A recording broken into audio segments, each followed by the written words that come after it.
everybody, and those expecting a Mega Man block. Sorry to interrupt this for some different kind of shooting today. I'm Proa007, happy to be joining you here for my 6th Retrothon, and for the second straight year I'll be playing the Syphon Trilogy for the PlayStation 1. This will be played in order, and this is an any % category for all 3 games. So, yeah, so let's get started. So we'll start off with Syphon Filter 1. The clock will start when I press start. Whoops. Okay, here we go. So, counting down 5, 4, 3, 2, 1, go. Okay, so this is a bit of staple for when does the operation begin? The RGL Retrothons in the past, but for those not familiar with the game, this was originally released in February of 1999. It was made by Eidetic, which is now Sony Bend. They most notably did recently the Days Gone game for the PS4. And this game is kind of a hybrid of GoldenEye and Tomb Raider with a dash of some other shooting games. So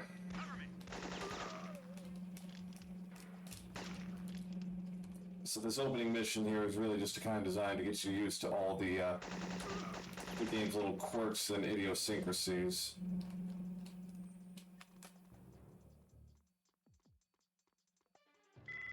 That was a slow bomb. Usually I like to be out of there in 62 to 63 seconds.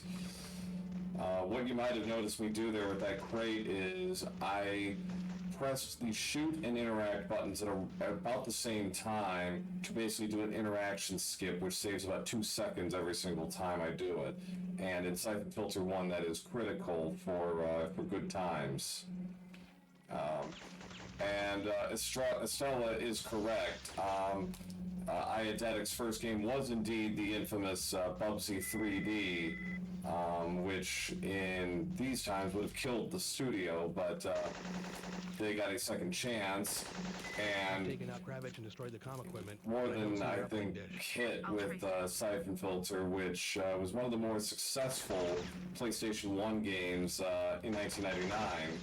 In a pretty good year for the PS1 overall, and that was the year with Resident Evil 3 and Tony Hawk's Pro Skater and FF8. So this game, I think,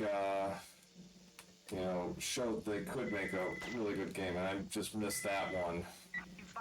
So two interact skip misses in a row. Hopefully try and improve upon that. So this opening mission is pretty good in setting the tone for Syphon Filter with its blend of action and having to move around and doing the different kinds of objectives. You got to take out an enemy terrorist. You got to protect a CBDC agent while he defuses a bomb. Planting trackers on bombs, that kind of stuff. So, it's a good intro to the franchise, and it's the first half of this is fairly non-linear. You could do those opening objectives really in any order you like. But for the sake of timing, this is the fastest way. CBDC to get its guys down here. The crouch walk interaction skip is a variant on that. It only works with like bombs and that kind of stuff. It saves about a second.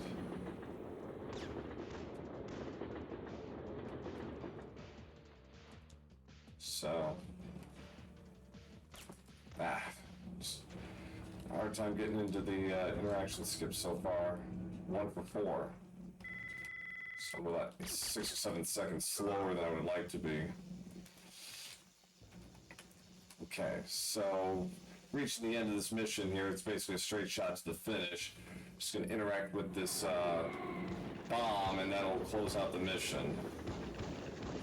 The only thing with this is I can't be too close to the center wall here because this guy's going to throw a grenade. If I'm too close to the wall, it will bounce off the grenade. It will bounce off the wall and be near the I'm setting a bomb, and beacon. will set off the bomb. Wait. So we can't have that. So yeah, it was 418. That's pretty slow. Okay, so basically the bomb explodes and destroys the subway. So now Gabe's got to get out of here.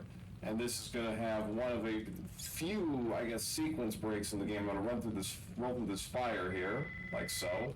And this saves about 25 seconds. So normally you're supposed to go all the way around, but, we don't have time for that. That should be all the C4 you need to So, close in that passage.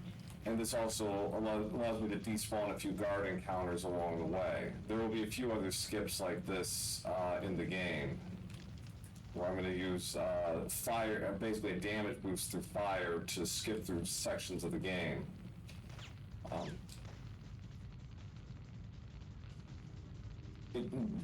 That opening skip is not very difficult. It's best if you have a two-handed weapon, because Gabe gets a better roll that way, as opposed if you had a pistol. Missed that one. Leon, I found the gas main. And I'm shutting it down. normally you're supposed to shimmy across that chasm, but if you line yourself upright, you can just run across the edge. We call that the leap of faith. There we go. So here is a objective where I'm going to protect the CBDC agent. I'm going to take out two guards, one in front and one behind me. Cover me. Okay, I got all three this time. It wasn't necessary that I take out all three. Two would have been sufficient to proceed this game. And the game's kind of finicky with that, though, sometimes. You can take out the correct number of guards, but, the game might not register it. And if you go too far away, the game will automatically fail you on the mission objective. Logan. So that's the end of level 2. So the next one is a mini boss fight Aramov in the top. against Mara Aramov, a recurring villain throughout the series. What I'm trying to do is do a quick U-turn and get a headshot before she runs.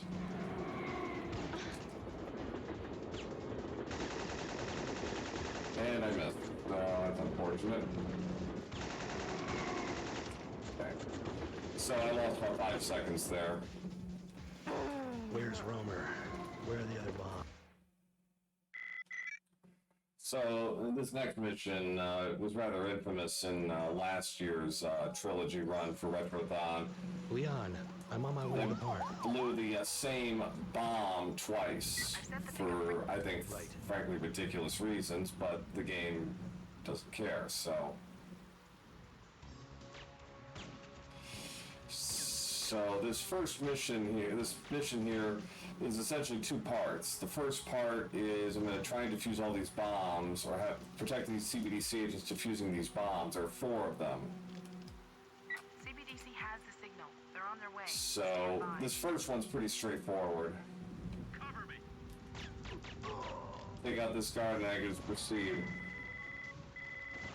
So the second bomb is by far the most challenging, just because I'm basically protecting the CBDC agent from about 360 degrees, and the guards will come from different directions, and it can be difficult to get rid of them all in a timely manner. So, but if they got 5, I'm probably just going to go for 6 just to play it safe. I don't want a repeat of last year.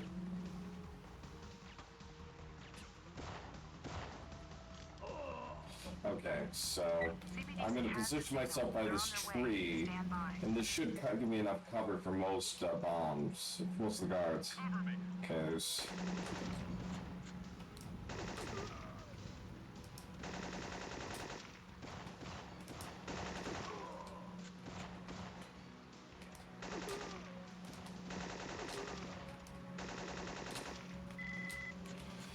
All clear, Gabe. Yeah, I definitely overcompensated there, but actually, it's probably just as well I did that because, 2 extra guards popped up along with number 5, so, those guys are carrying 45 pistols. 45 is a pretty powerful gun in this game, so just as well played it safe there. But yeah, overall my pace is about 15 seconds off where I'd like to be right now. And its rendering is also an issue with this game sometimes. Because yes, you can go through the floor. CBDC has the signal. They're on their way. And Stand. death is not Cover me.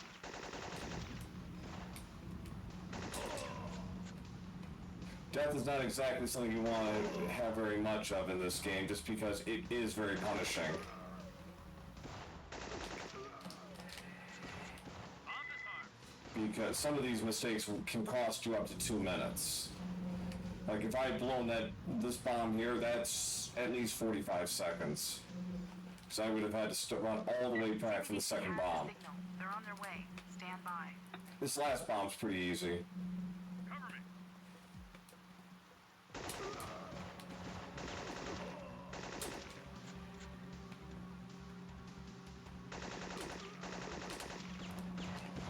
Again, I'm playing it pretty safe with these bombs. I would have run after that third guard, but, so, alright, so now we got a kind of a pseudo-stealth section here where I have to take out these, terrorists who are holding, 2 CBDC agents hostage. So I'm gonna take out both with silenced weapons.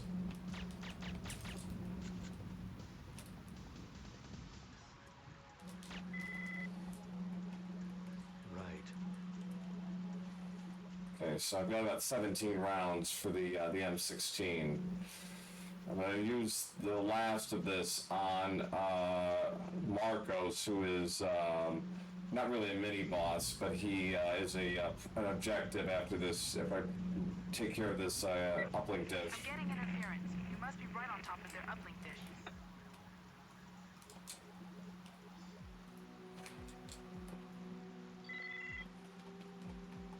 Check.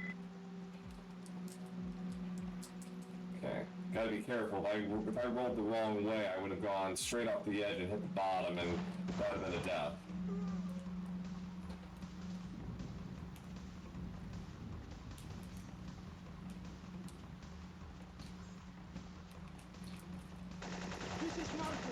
Oh boy. Really screwed up the setup there, but at least I didn't, die, or I didn't lose him, because that would have been pretty bad. Yeah, it was not a good setup. I overcompensated there. Okay, so the end is here, and then we're on to our first boss, Girdu. I'm at the entrance. Tell CBDC to get their team moving. Hurry, Gabe. You don't have much time.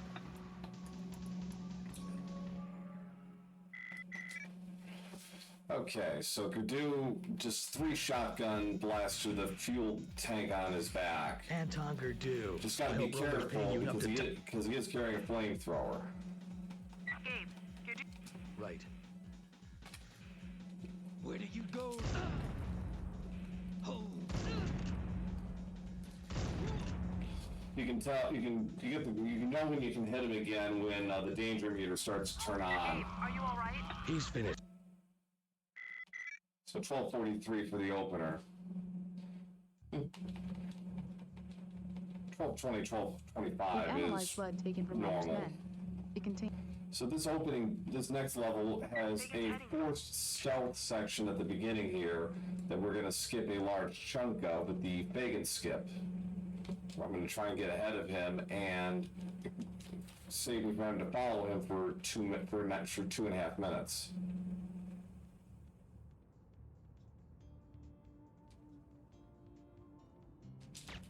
Okay, he's down.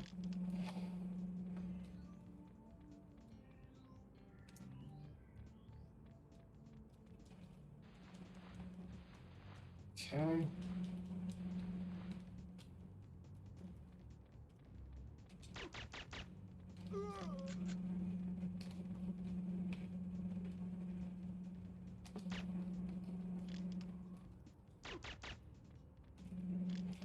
Okay, so yeah, that saves about 90 seconds doing that. What are you doing here? You Gabe, Fagan's run for it. Roma and Airmob. Okay. Eastman. You do not want to get into a shooting match with Ben, because Ben is actually pretty dangerous, and if he actually starts running toward you, he'll run in random patterns, but if he runs toward you, you're in a lot of trouble, because he's armed with a G18 machine pistol, and that does a ton of damage.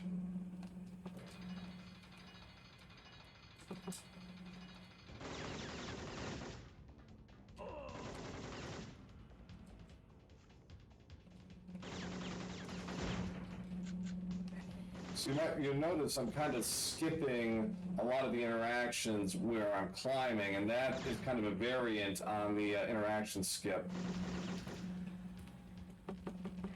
And it's a nice little exploit. Okay, so there are certain guards who have key cards in this level, and you know, there's no RNG to those, but you just gotta take them out quickly. And that guy at the bottom there, he can run in one of three directions: left, straight back, or right. Right and straight back is the one you want, but it's random. So lucky me, he actually went in the preferred direction. My interaction skips continue to suck right now.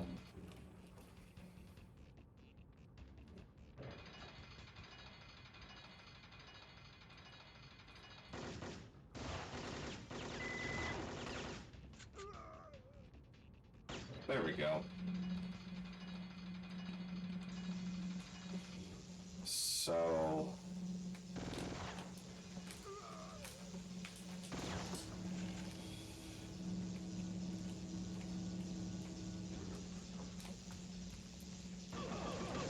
okay, I got a guard really close to me, so that's alright. Down he goes.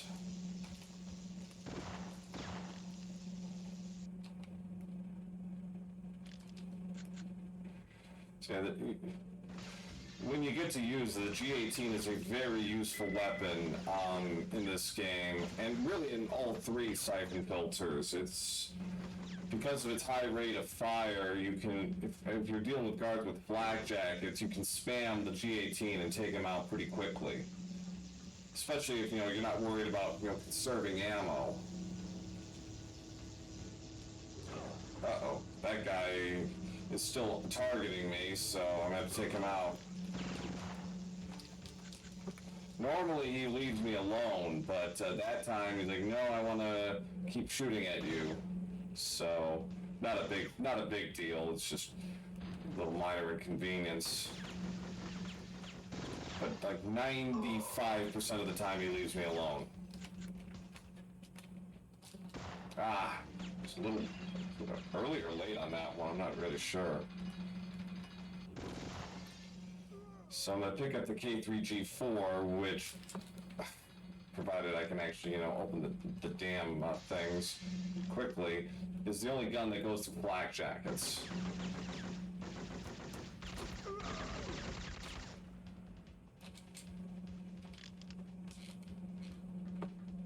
Just gotta be careful. If I go off the edge by the catwalk by mistake, that's an instant death.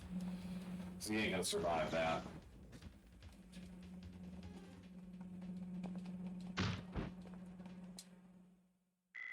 So a decent-ish level, even though I missed like 5 interaction skips. The entrance to the dinosaur. Check.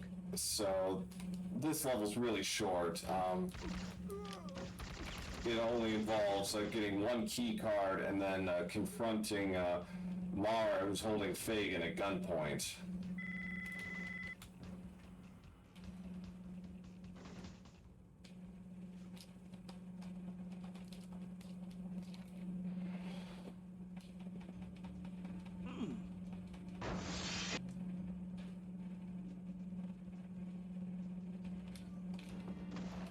So there's going to be a shotgun guard here at the top of this.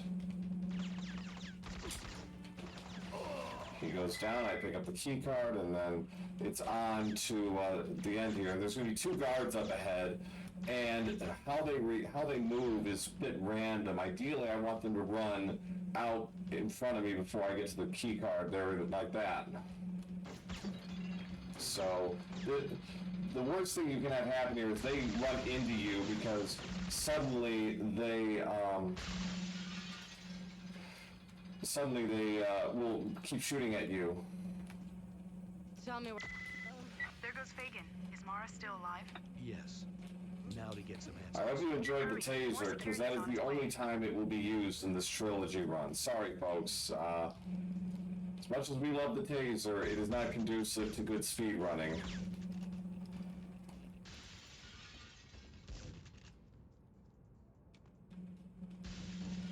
Leon?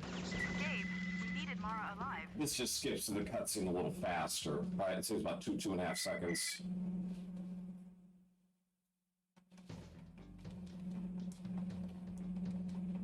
I've discovered why every mission in this investigation has been compromised. Check. Now this mission's kind of tricky because it's kind of encouraging you to do it stealthily, but it's actually faster to kind of do a hybrid approach. So I'm going to be stealth, Found a fuel tank.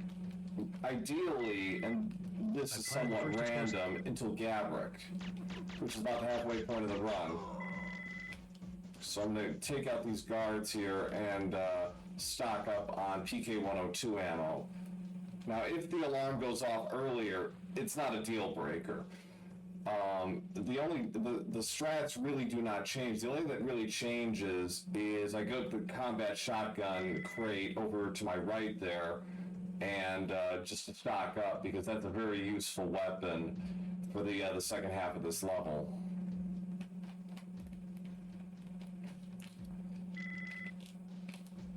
But it does cost about 4 or 5 seconds.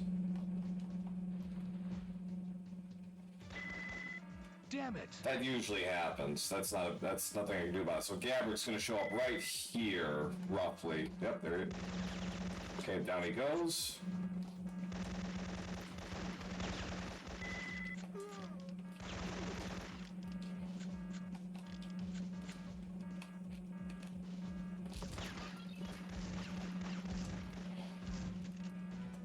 Okay, so I got one shotgun. That should be okay. It's going to be mostly for these guards here after I finish the last, plant the last explosives. I found the power to the motion sensors. I'm heading over to the bunkers now. That's the last explosive. I'll trigger the timer once I'm on the roof and have disabled their radar. Copy. Good. Sometimes that first shotgun misses, and that just can cause all sorts of problems, unless you have 10 shotgun slugs, and then you're fine. But when every bullet counts, it can be a little nerve-wracking. Ah, missed that. That was my bad. I didn't have that set up right.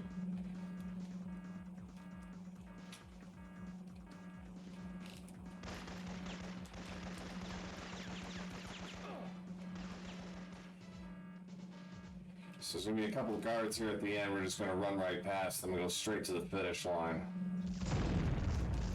Okay, good. They got rid of the fuel tanks earlier. Alright. Actually, that was a very good level. I mean, the RNG played out about as well as I could have asked for there. Leon. Now, this mission has all the interaction skips. There's a ton of them to do because I got to catalog all these missiles and open these doors on top of that, so...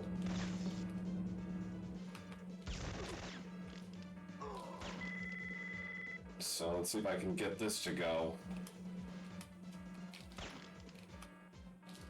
Well, got 4 in a row. So those guards there, their setup is kind of random. Main thing is you just want to keep them kind of clustered together. I don't want them running into me, because that just causes problems. And these shotgun guys hit like a brick. It's basically half my armor if they get me at close range.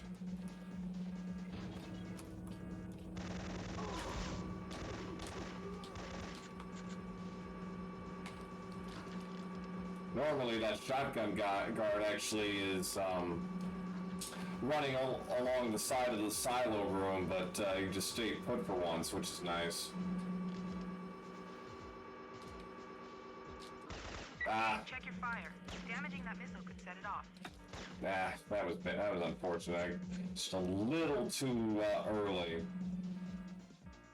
So I got 4 more missiles to catalog.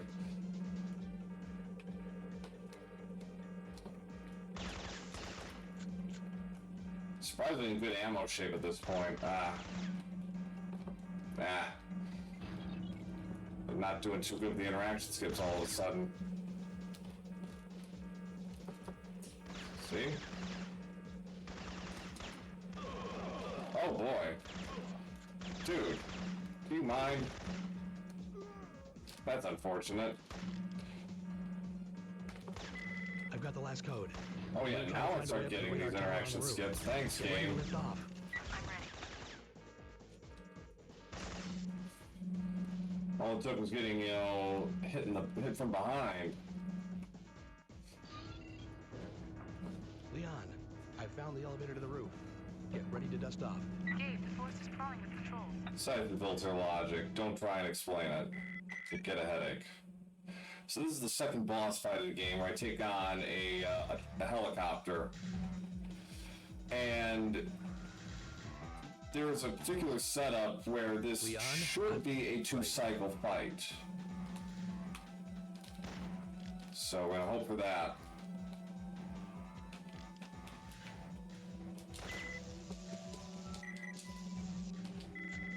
Okay.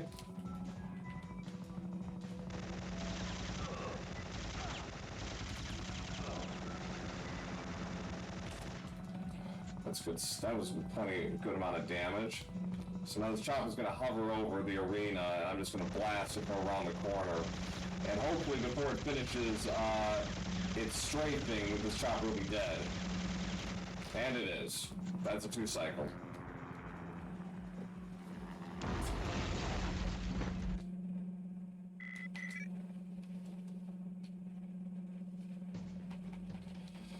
Alright, so this coming up here is the most dangerous skip in the game. It's called Fire Truck Skip. And basically I'm going to run into a particular spot and do a side roll onto a burning truck, and then I'm going to roll through it and do a kind of a damage boost through it and skip about 3/4 of the stage. But the roll has to be exactly right. Nope.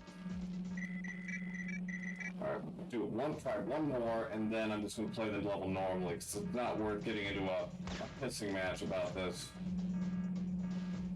I thought that was a good roll, but it might have been just a little off.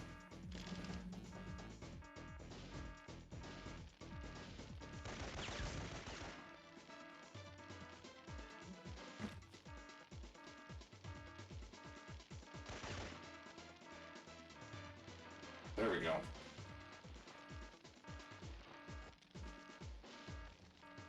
So yeah, fire truck skip is valuable when you do it right, but it is extremely damaging in a run if you screw it up.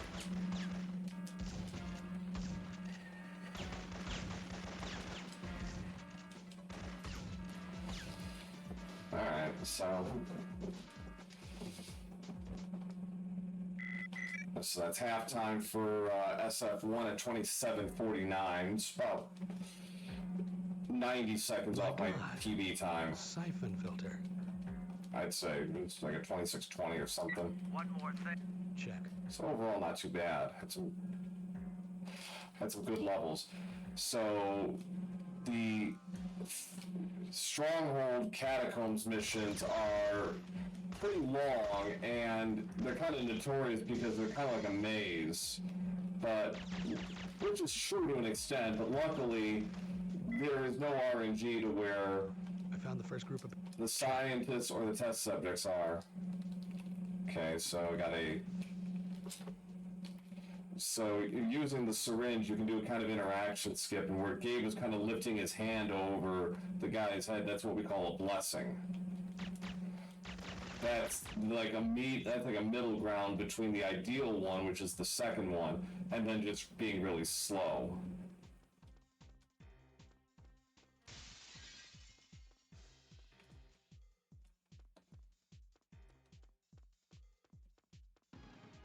So again, there's no RNG to where to where the test subjects are. So, which is beneficial, but you just got to be careful with them because you screw any of these objectives up, it's very likely going to cost at least 2 minutes. Okay.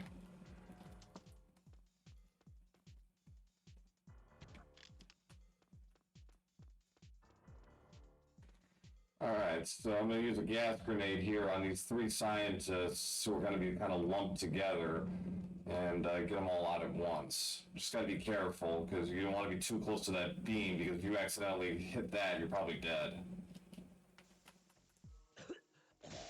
And also be very careful around the gas because that's instant death if it gets you. Okay, got the key card. So yeah, so like you don't want to screw that up because that's like a 2.5 minute time loss if that happens.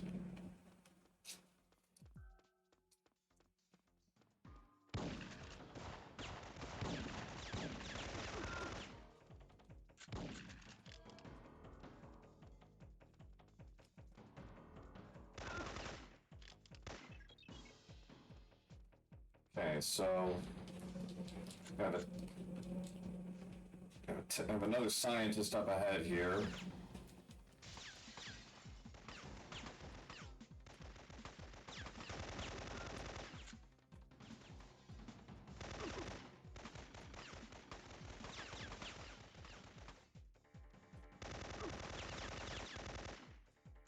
It's good.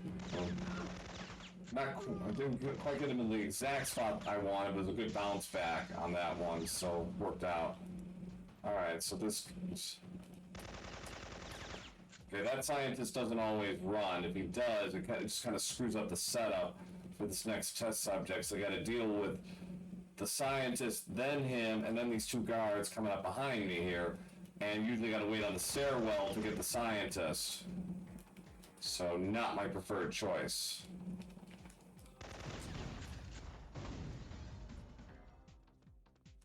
Okay, so 2 scientists left and 1 test subject left. Got the key card, and now we're going to the library. And there's ideally the guards are going to start shooting at me as I get on this box here, and it's going to have a little bit of guard manip on my part. There we go.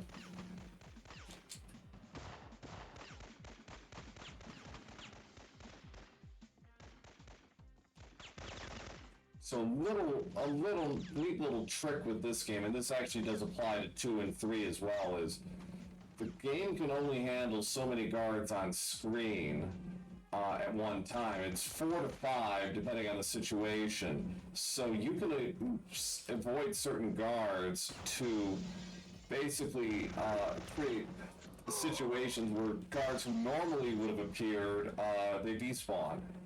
So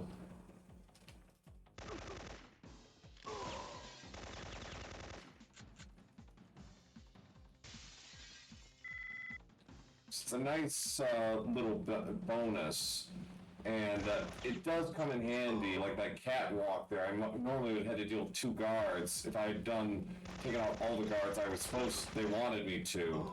Like, we don't got time for that, and it just causes more trouble than it's worth, so I just got rid of them that way. So I just ignored all the guards in the library and just moved onward. So, give me a couple of guards behind me. Hopefully they don't start shooting by the time I reach the scientist, because he'll run. So, scientists and test subjects accounted for in this mission. The next mission is more of the same. We're almost to the end, though, of this one. Thought I had that one.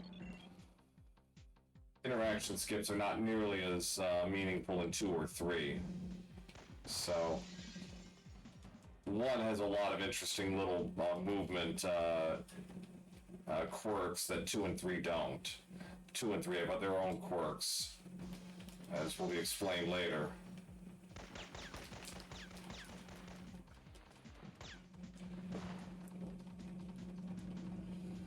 Alright, so Stronghold down, so now onto the lower level, which again is a rinse and repeat of what I just did. You know, kill the scientists and save the test subjects. I'm finding Farcom and W. Right.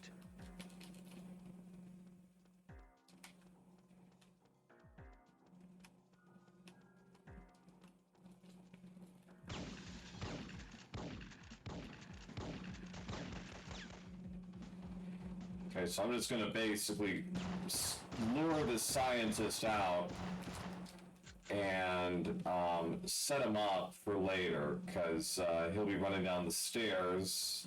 Yep, there he goes. But I'll deal with him after I take care of the scientists and the test subjects in this corner here. I knew it. I knew he'd be. I had a feeling he'd show up. There's a scientist back. Wow, that was good. That scientist is a real pain, because there are a few scientists who are armed with 45s, and like Gordon Freeman, they know how to use them. So you don't want to get into a gunfight with those guys if you can help it.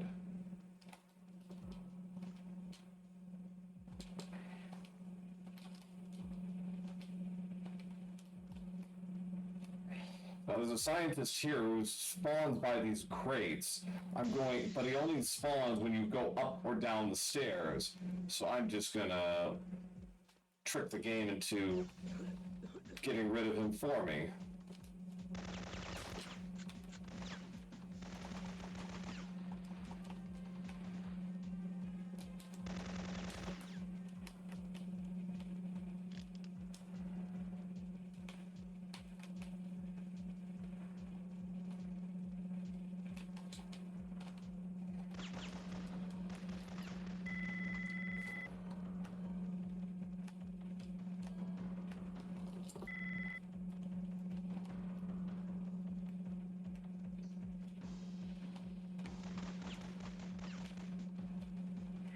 So that's the last of the test subjects. Still have 6 scientists to account for. I always have trouble with the count on this one, just because it feels like I'm always missing one or something.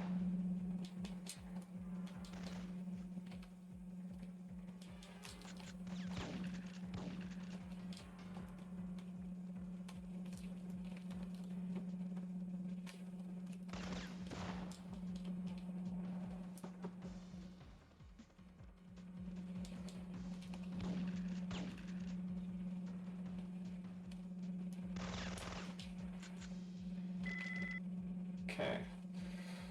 Well, Mars, you know, you may have been brought into this world under to die in a cloud of gas, but, you know, when you work for bad guys, you know, you don't necessarily get to choose how you go out in this world.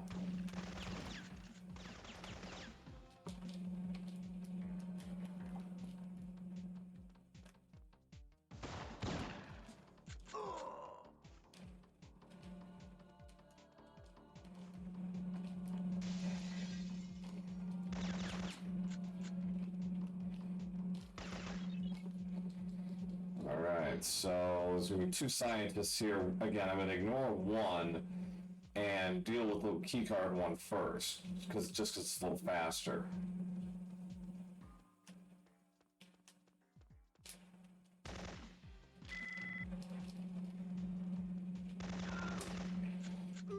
Gotta take out that guard pretty quick, because he throws grenades otherwise, and because there's a lot of gaseous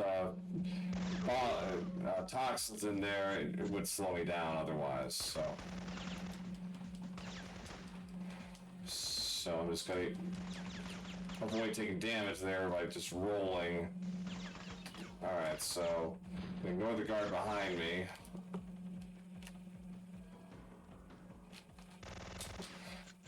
It's rare, but that scientist that I just took down, he can actually come up from behind, and that usually is a run killer for me, just because you never expect it to happen, and when it does, it just completely throws off your prep.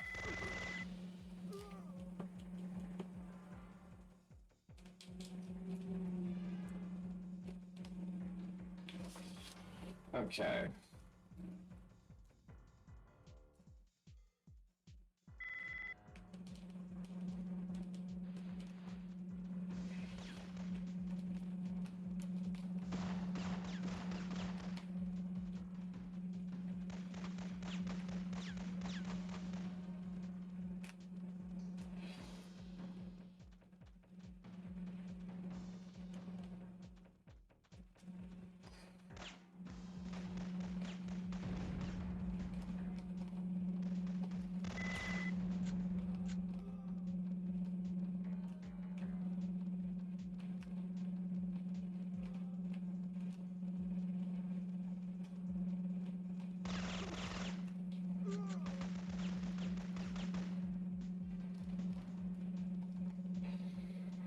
Okay, just gotta ignore a few more guards, and then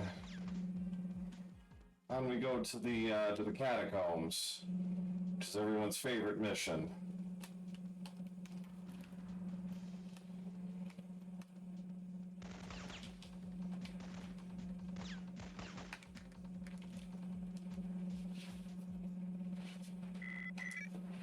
Okay, so Catacombs is essentially broken into 3 phases.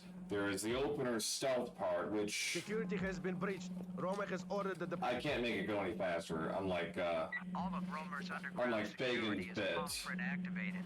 You must follow the guard and let him open in the the cell. earlier. If you are seen, you won't be able to get in. Have an evac standing by. It won't be long. It makes no difference if I let this cutscene run because the scientist is running on his own clock, so it doesn't have really any adverse effect. So I can just let that scene run through naturally.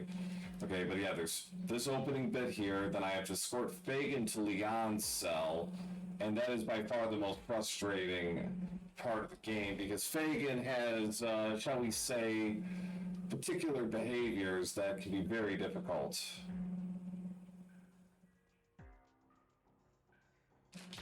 I can manip some of it, but Fagin is going to be Fagin, and you know, if my execution is not on point, it can make that section go much longer than it needs to.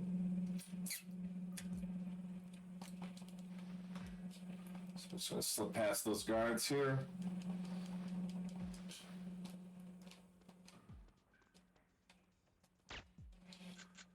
This section isn't too difficult, though. I mean, once you get around that guard I just took out is probably the only dangerous spot because he seems to be walking on uneven terrain, so the headshot reticle can actually go off at the last second, and that usually means mission over.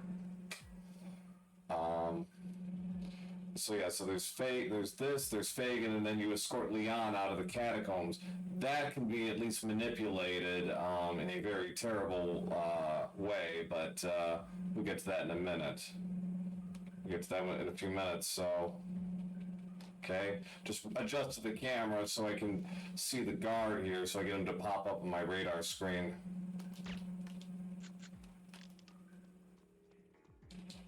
Gotta make sure not to reload while I'm opening the crate, because you can accidentally soft lock, which has happened to me, so... Not making that mistake. Alright, so here we go. Fagin. Follow me.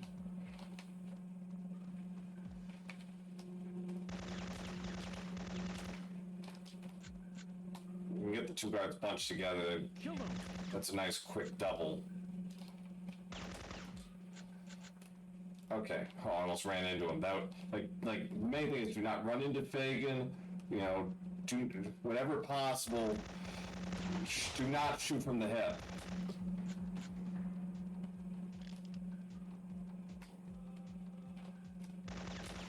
Okay, so that guard ran away, so that's preferred actually. So now I'm gonna switch to the G18 to take out this guard here.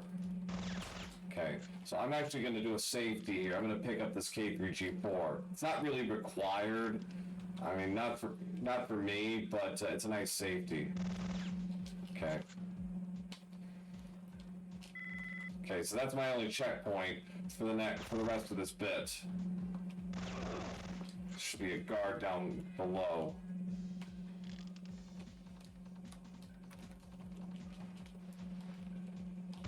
Oh,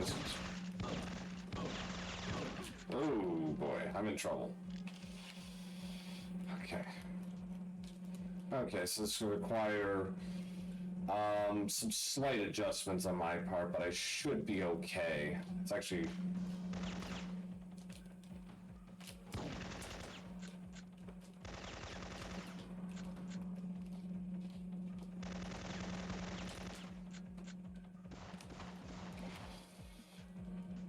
There are no guards with flak jackets in this section, not until I get out of the next clearing, then they start showing up with flak jackets again. But luckily, most have them more often than not.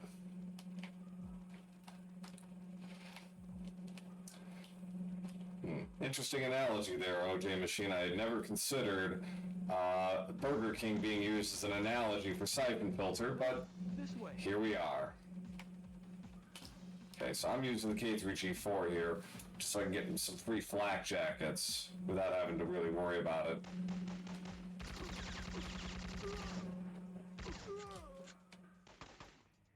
So again, I'm not really supposed to be shooting from the hip, but under the circumstances, I'm not taking any chances either.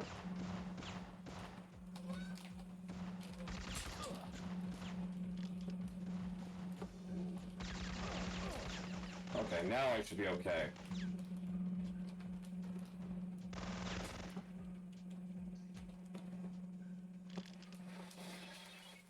That's your cell. You're on your own now. Okay, so we're gonna make Leon run really fast here by wounding her. Check your fire. Okay, the run's been blessed. Leon screamed. Those who watch my channel know exactly what I just did there.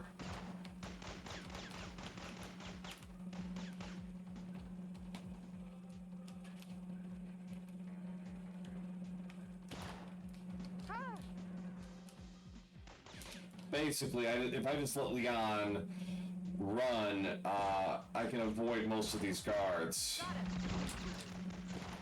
I'll take out certain guards here and there just to kind of move things along a little bit, or for spawning purposes. Well, that's not great. Look, there's a couple of guards with flak jackets up ahead, so that should offset.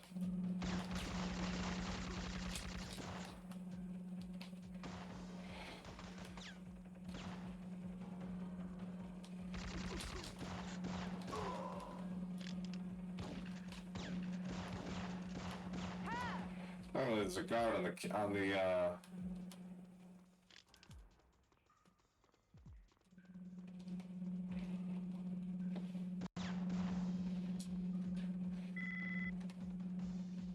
So I'm switching to the G18 now. Because most of these guards here I don't really have to worry about.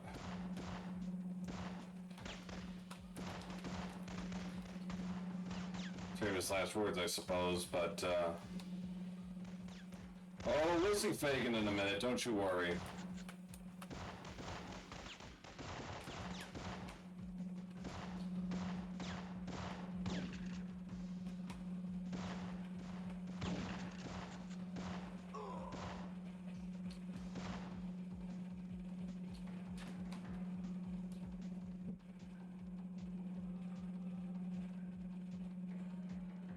So let's ignore these guards here at the end, and we are out of here. There's someone up ahead. Please. Well, there he goes. Mara takes care of Fagin for us. So now we're down to the last section of the game. We have 3 warehouse missions. And this first warehouse mission has a fair amount of RNG to it in terms of the guards. Some of these the guard spawns are random, and in some of these cases. Erickson. And Who are you? What do you want? if you don't get a good draw, there's a decent chance you're going to be killed, because you're really trying to do combat avoidance throughout this. You're also looking for a mix of combat shotgun and PK102 ammo. Like so.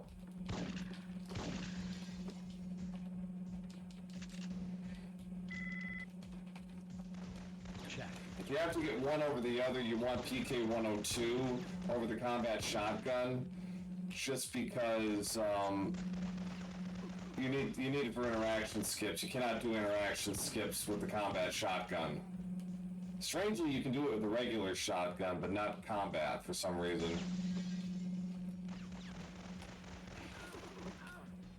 So there are 2 ways to play this sequence of missions. You can either get the grenades, or you can take an alternate route and grab an M79.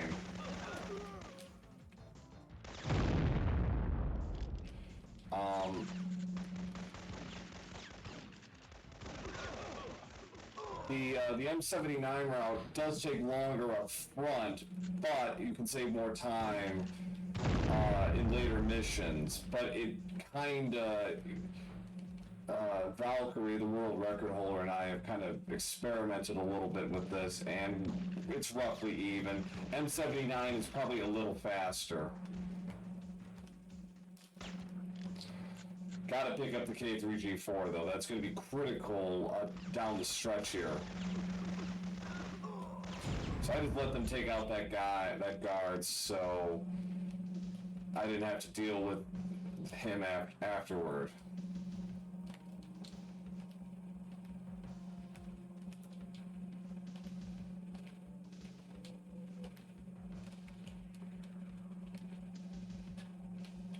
So I'm going to throw the grenade there to get these guards to go away, because otherwise they'd be shooting at me while I'm shimmying. So we're going to let the two sides just go after each other and call it a day. So this is a spot where the guards can kill you, might get their own on you. Uh-oh. Okay, so not the preferred route I wanted, but I'll take the safety here. Normally I would have gone left and just come around this way, but since they were shooting at me, I decided to just play it safe. So I'm gonna throw a grenade in the corner here. Uh-oh. Oh, phew.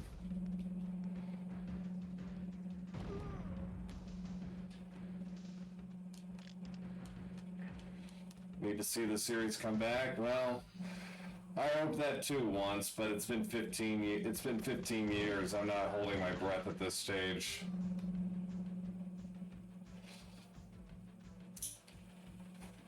I think at this point, if they were to bring it back, it'd be a reboot.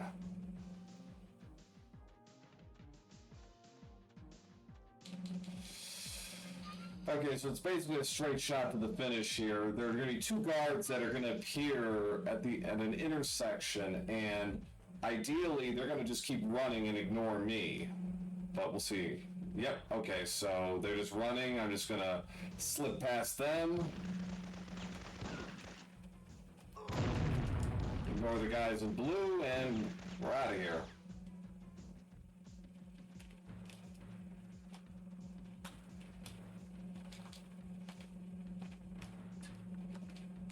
That grenade dodge, well, for me, that's not a big deal, but yeah, that was pretty close. That guard spawn was a little sooner than I had anticipated, and that could have been bad. Leon, I found shipping manifests for parts. Leon. Right. Okay, so from this point on, every guard I'm encountering will be wearing a flak jacket, so headshots are paramount. Starting with this guy here. So I'm going to take out these two guards silently because it'll help me set up the next batch of guards. Including a guard I call Bizquick because he carries a Bison 2 submachine gun. Or Biz 2, so I call him Bizquick. Okay, there's a shotgun guard.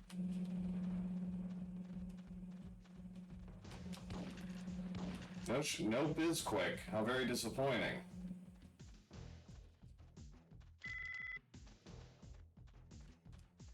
Incidentally, there was no RNG on where these viral carrier locations are. It's the same every single time.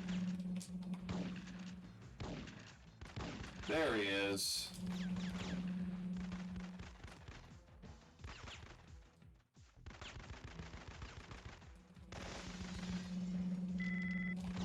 Oh, and the Biz 2 is very damaging. It's one of the most powerful guns in the game, so if you get hit, you're in a lot of trouble.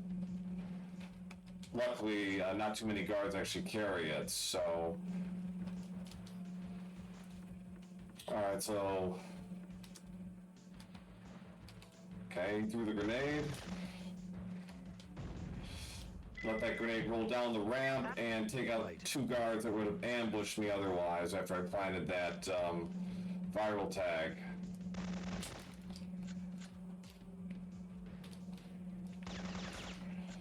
Okay.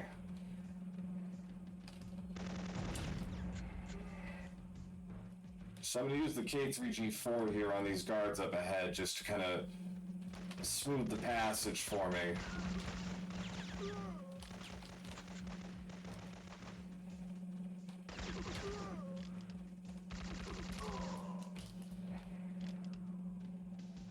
Since no guards in this game actually carry the K3G4, I have to be pretty sparing with my ammo, but luckily I've got it specific places where I use this, so it's not too bad. Okay, so... Gabe, that's warehouse 76. The entrance to the silo is in there somewhere.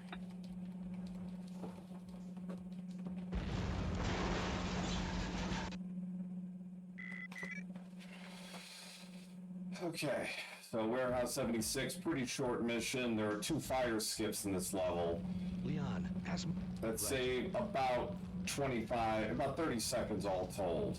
Maybe a little more. First one here. That was a really good roll, too. I only lost about 60% of my armor.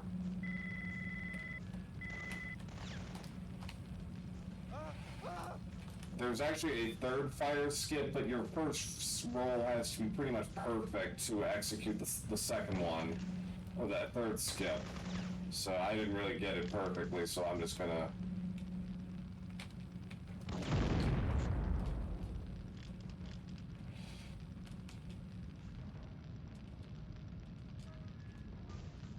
One guard down here. Set up for the second fire skip. So I'm gonna roll through this little gap here as soon as the elevator arrives. There is a faster way to do this elevator bit, but it's soft lock Still risk. no contact. We're finally starting to attract some attention, though. The Kazakhstan government is mobilizing ground forces and is asking Russia for help. They think a civil war is breaking out here. I'll hurry.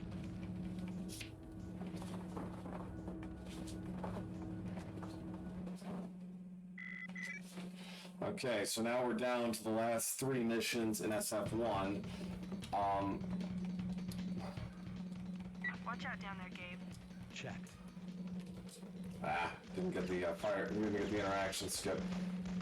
So I'm just gonna ignore these 3 guards here and just carry on.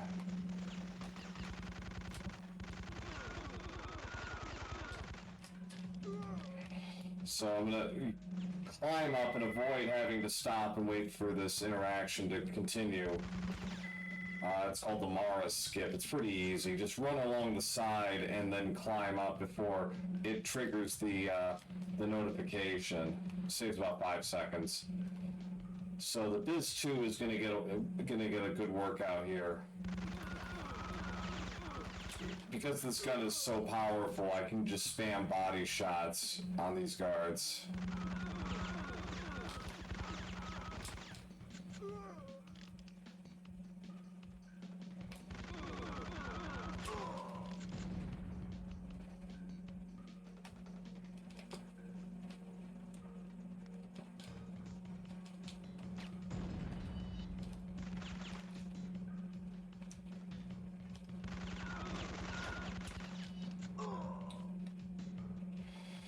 Alright, so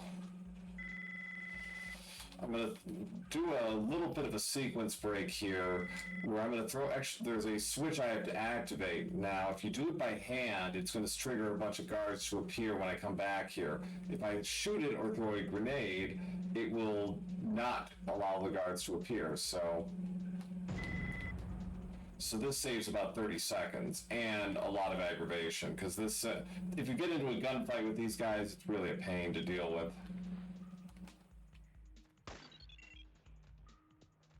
That interaction skip I always have trouble with for some reason.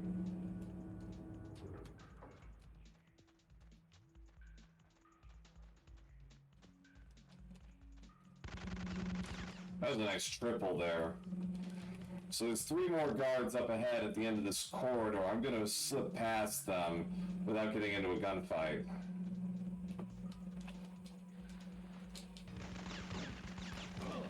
And unfortunately, I took quite a bit of damage in the process, so...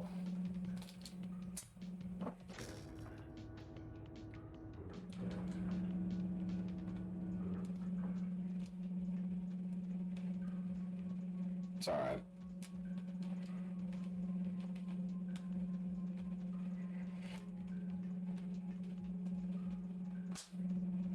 So there's gonna be 3 more guards here at the end. 2 are gonna be kind of clumped together. Yep.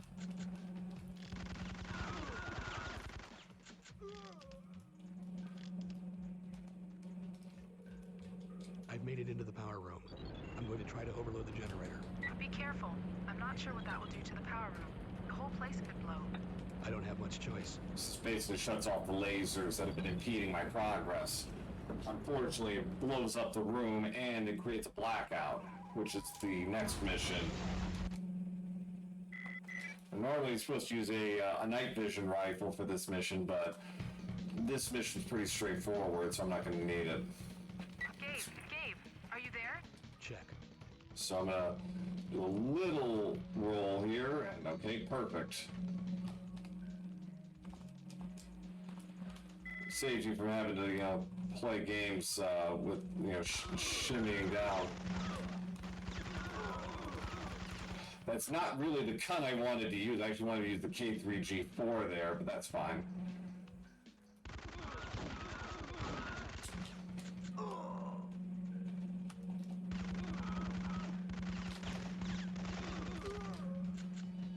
Alright, so 2 guards up ahead here.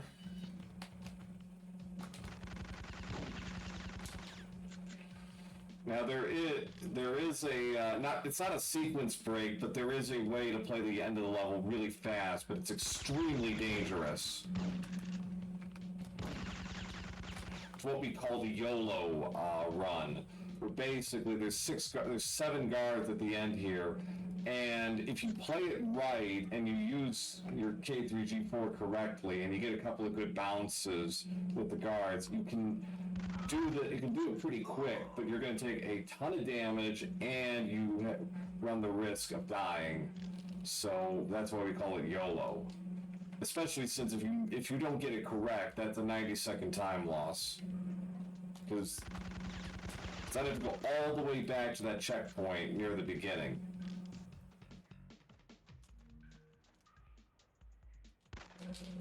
So I'm just going to play this fairly safe. It's about a 20-second difference, because at my best I can do this mission about 150.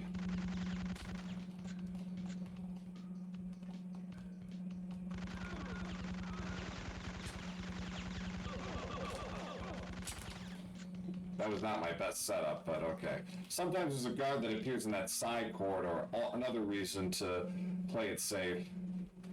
Leon, I found the elevator down to the silo. See? So I'm looking at about a 105.30 for this, about sub 106, which is not bad. Leon? Right. I definitely played some spots kind of passively.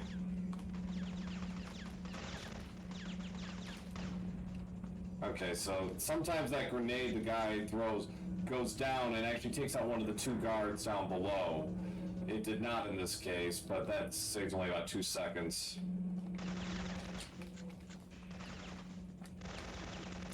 So there's another skip here called the silo elevator skip, where as soon as this cutscene ends, I'm going to run into the elevator to avoid the missile launch, but then I'm going to roll back out and skip a cutscene.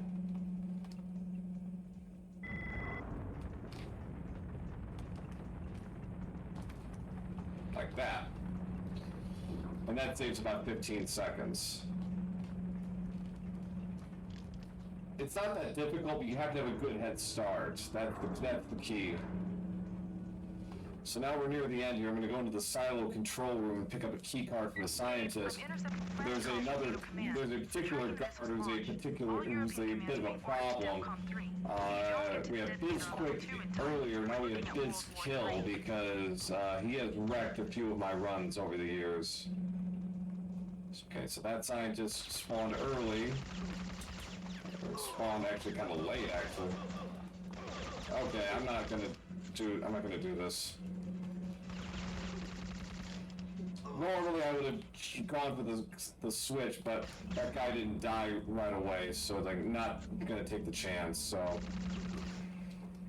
normally I'd have just gone down this ramp here without dealing with Bizkill, but under the circumstances. Yep, good old Bizkill. At least this time I turned the tables on him.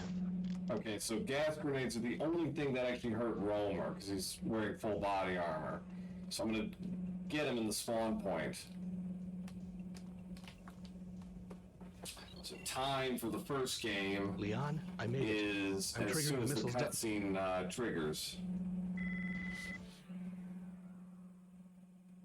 Logan! Okay, so pardon me for a second. I've got to just reset my emulator.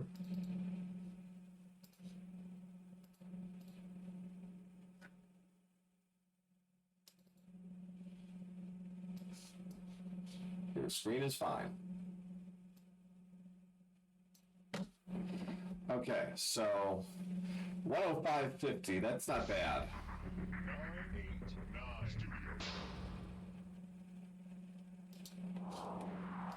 Okay, so we're on to Syphon Filter 2, which is by far the most difficult game in the trilogy, and certainly the most frustrating.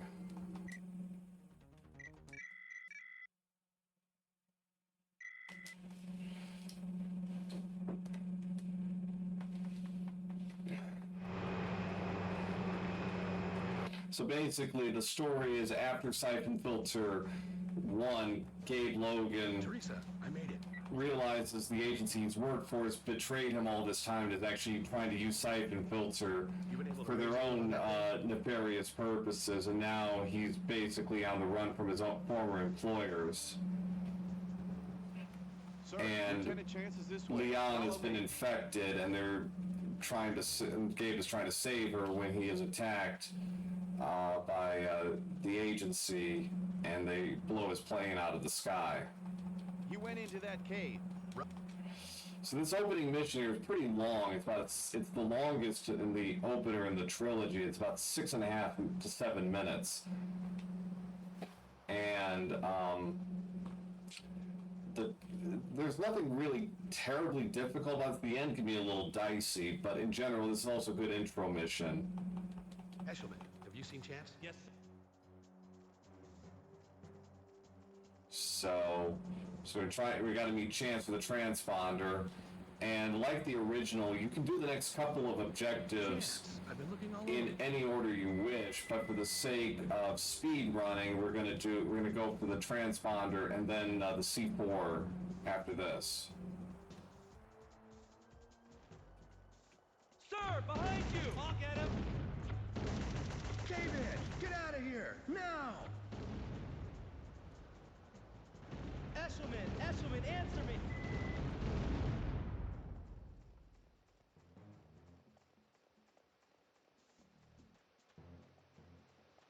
We've got incoming. That's good. I always like when I can get that run around the corner. Grenade! So, 2 has basically killed the ability to do the climb skip, which is unfortunate. So it would have saved about 3 minutes in this run. Archer says we'll have the place locked down within an hour, but they're putting up a fight. It's Logan! Kill him! The one thing to note, one of the big differences between 1 and 2 is in 2 the guards are much more aggressive and will kill you a lot faster than they do in 1. Even early in the game, like, they don't mess around. Teresa, And- we've got a lock on the This has been augmented by certain guards being able to headshot you just as you can headshot them. And that can create some tension in particular spots in this run, as you will see throughout. Disc 1 has it in like a couple of spots, but it's usually not too bad. Disc 2 is where it'll get you.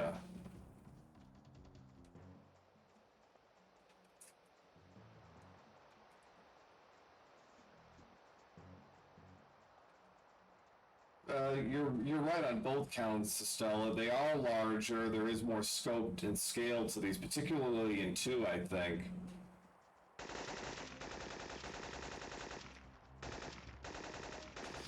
And they are longer. I didn't really put this as part of my requirement, but I clocked the 3 Syphon filter games. Mentally, when I did 410, I had it this way: 110 for the original, 140 for 2, and 120 for 3, which gets you 410. My PB in 2 is about a 124, but there are a lot of places where this game can go sideways, particularly in disc 2.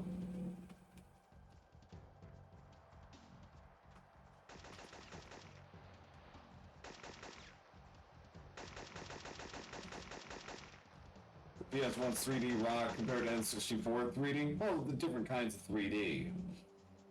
You know, both have their high points.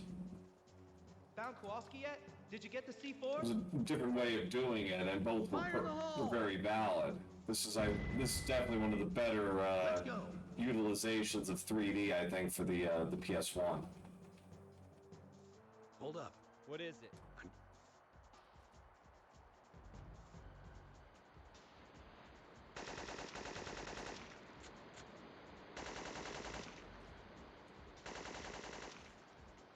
So the one thing 2 does give you more of our checkpoints compared to 1. Still definitely some spots where you know, getting killed in a certain spot is pretty bad, but it's not quite as punishing overall compared to 1. Give me a sit rep. We've got 2. So this is where the headshot comes into play with the enemy guards. They're armed with H11 machine guns. Oops. Okay, that's not what I wanted. Okay.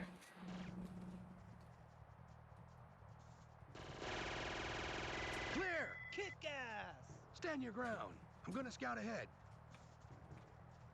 We've got trouble! Incoming from all sides! So there's 6 guards here at the end, all of them with flak jackets, all of them are basically focused on the CBDC agents, and you gotta protect them. And how they appear is random. It looks like it's gonna be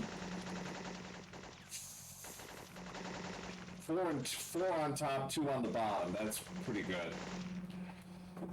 Ramirez, you stay here with Ferguson. That was a good sequence by me. I sometimes have trouble with this, particularly the guards down below, because, you know, until you actually hit them, they will keep running. Okay, so for the first time in this series, we get to play as Leon, We're working on it now. who is being held prisoner at an Air Force base.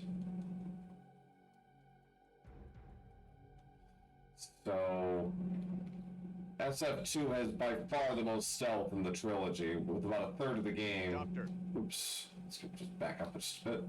Yeah, about a Yes. third of this game Are is you stealth. finished with him? I've given him the injection. It will take a moment for it to work. Morgan wants you to come check Fagan. I think the last of the serum bags are filled. Let me go check on Leon Singh first. No. Morgan said to come now. So,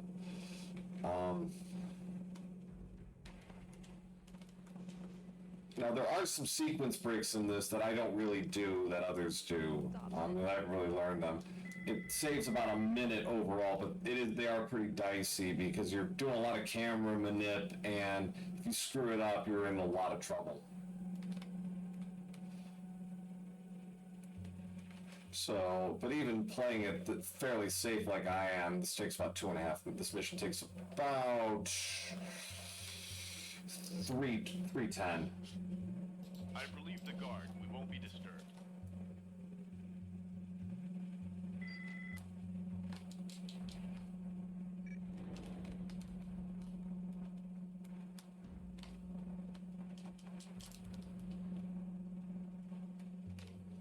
But there are more sequence breaks overall in SF2 compared to 1, and I'll definitely be exploiting a few of them throughout.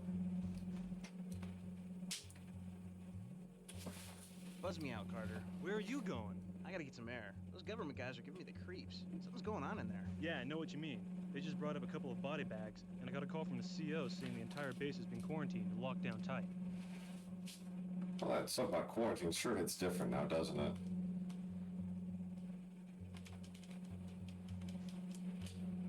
I'll be back up in a few. So, you know, Gabe? finally get Are you there? a hand taser, not an air taser. There will be no air tasering, but there will be a decent amount of hand tasering in this game. The air taser does exist in this game, but it only appears in a few missions. And unfortunately, there is no situation where it actually is useful. There used to be one, but we found another sequence break that nullified it in the Agency Biolabs mission. So I'm just playing a little safe with that guard there, because if you actually tase too early, the guards over here will actually see it, and that's mission over.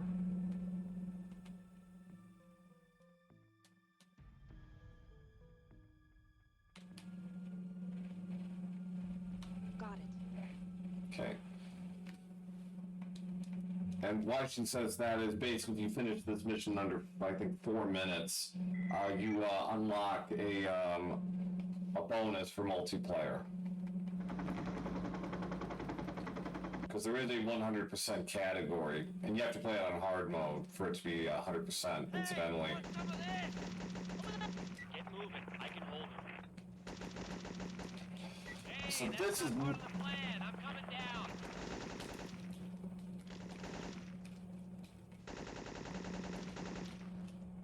So this is not exactly the way it's supposed to be done, but it's perfectly valid. On hard mode, you'd have to do this the intended way, because you'll get cut to pieces. Actually, all 3 games are being played on PAL. It just doesn't look as obvious because armor is spelled correctly in SF1. Or armor is spelled American in the American spelling in 1. It's the British in 2 and 3. Gabe, behind you. So, but yes, PAL is faster than NTSC, all 3 games. Because the game runs at a slightly different frame rate. It runs at 50 short version is NTSC runs at 60 HC. PAL runs at 50. Damn, it's cool. So you save all told about 2.5 minutes. So there's going to be a danger getting headshotted here by this guard from the cliffs. And we're through.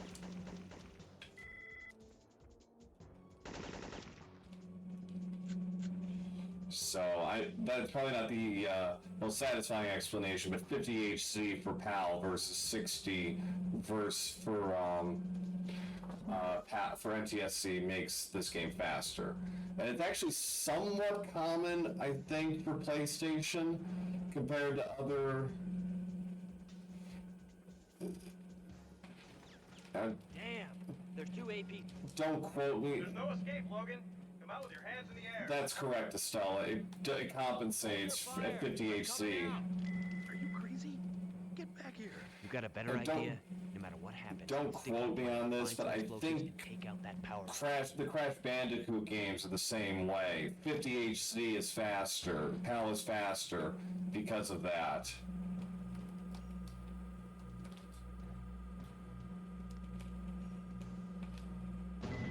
Yeah. Power's out, Gabe. It worked. Okay, so the rest of this is pretty straightforward. Just gonna mostly ignore the guards here, and I'm gonna do a little bit of ammo collection, but otherwise, if I can avoid these guards, I will. And they just ignored me. Nice. So this next mission is a hybrid of stealth and action. The first three quarters of this mission is stealth. We gotta defuse these bombs without being seen. When the charges are set, I'm gonna... We gotta take out the agency commander first. I'm gonna take out a bomb while I'm at. I'm gonna defuse a bomb first. Get a good sit rep here.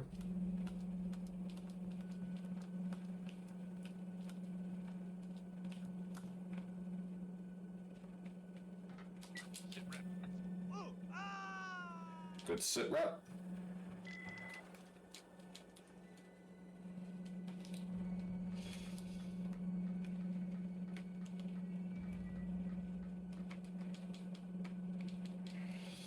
So there's a truck here that has a sniper rifle and a gas grenade. Let these guards just get just far enough out. I knew Mars would enjoy the sit rep. Now the sniper rifle can actually go through guards, which is pretty useful here. I'm gonna just toss the gas grenade. Okay, so now I can take care of the 3 remaining bombs without having to worry too much. Like, and incidentally, no, you cannot take out all 4 bombs in 2 minutes. It's impossible. And I'm all about giving you those little moments of happiness, Mars. That's what we do here.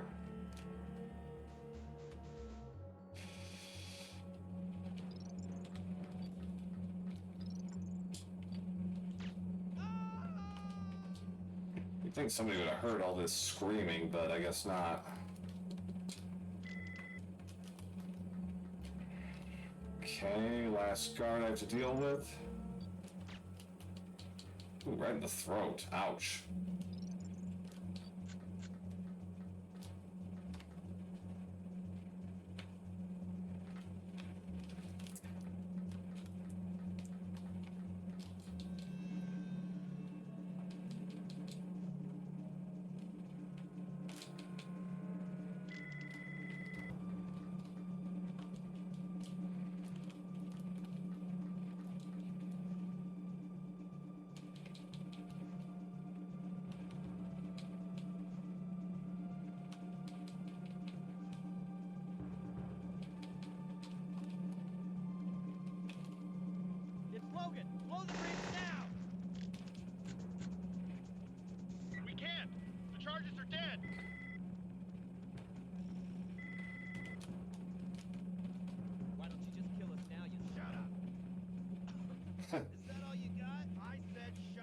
It definitely is Nemesis. It is very easy to fall off by mistake, and definitely done it a time or 3.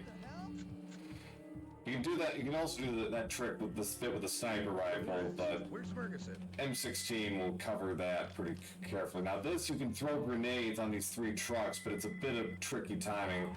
So Get him! I'm just going to use the M16 on these guys. It's a little slower, but it's definitely, for me, safer. That was a nice bounce back. Didn't expect him to...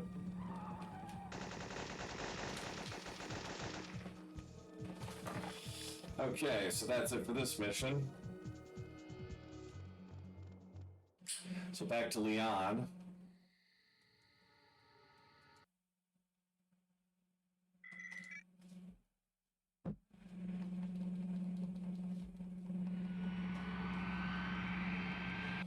This is one of the weirdest, definitely the weirdest sequence break in the entire trilogy. Well, it's not really a sequence break, it's more of a glitch. But it's going to allow me to sprint through the second half of this mission. Climb it over to admin and drive the truck for them. Who are these guys, Sarge? What the hell are they up to? Don't ask questions, Airman. Just move. Yes, sir.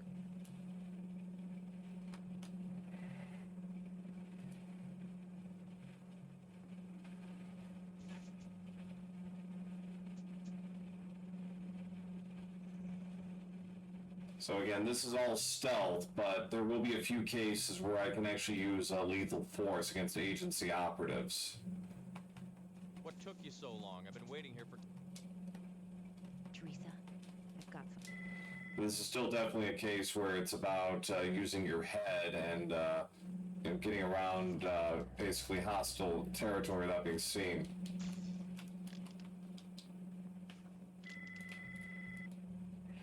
So this guard here sometimes will hear me for whatever reason, so I just kind of hug the wall there just to avoid, just to stay outside the radar zone.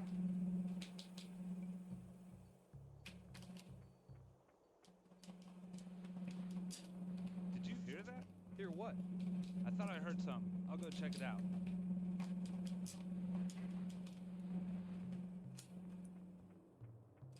I want my chopper cleared for immediate takeoff. Put the second chopper on standby. I'll be there shortly. The rest of the cargo looks secure. Everything from Farcom West is now accounted for. Sir, the F-22 is refilled and ready for takeoff, but the payload you are waiting for hasn't gotten here yet. Your pilot seemed anxious that I tell you. That'll be all, Airman. Get on the radio and ask Holman what the delay is. We can't afford any more screw-ups.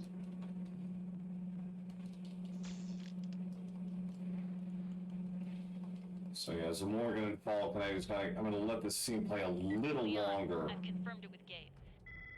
Because just so that they can't, because if I had immediately ended the cutscene and started moving, decent chance they hear me. So it's good to just let that ride for a couple of seconds. So here comes the sequence break after I do these pair of objectives on the jet. No, sir. I'm sorry, sir. Yes, I have the transport's location, and the tower has cleared me. I'm still waiting for the... Teresa, radio Gabe. Okay, so basically, what I'm going to do here is let this guard walk past, and then I'm going to position myself here. I'm going to watch the dot on the radar screen. When it partially goes off, you know, then I can move, and it's going to trick the game, and I can basically run through this mission, you know, freely without having to worry too much about guards tripping the alarms. So it has to be at a certain point.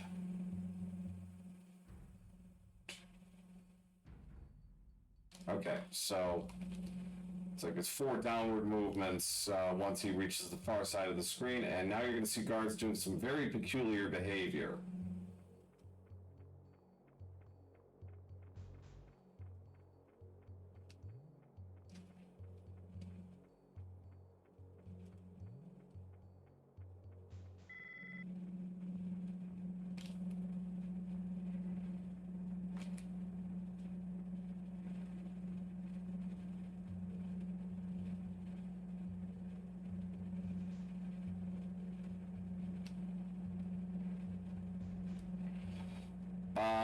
It is used exactly once in the Trilogy run in the original Syphon filter to stun Mara in the second Farcom Museum mission.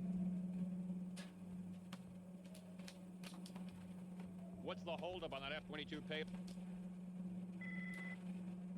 But otherwise, no, the air taser is a non-factor.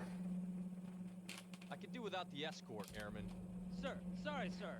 You can trip the alarm here if you get too close to Holman, and, you know, so I let him, give him a bit of a wide berth there.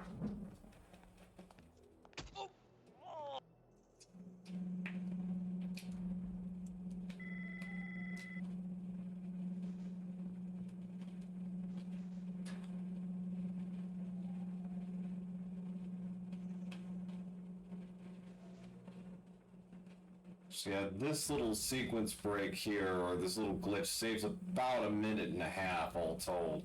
Otherwise, if you played this normally, this mission takes about 8 minutes. This knocks it to about 6.5.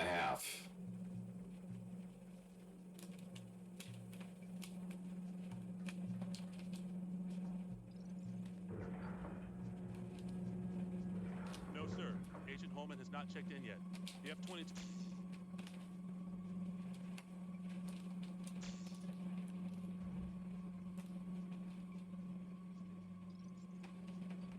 All right. Okay, Leon went through the floor. Excellent.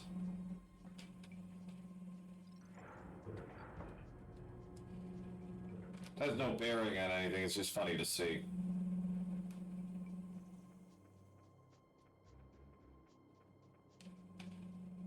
Alright, I'm through waiting. Okay, gonna take out this guy. Shoot Falcon.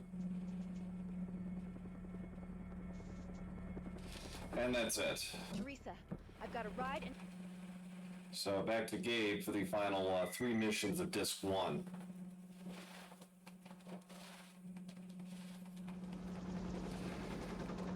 These missions... Chance, I've been looking all over. I don't know why the audio glitches out on this bit, but it's kind of funny.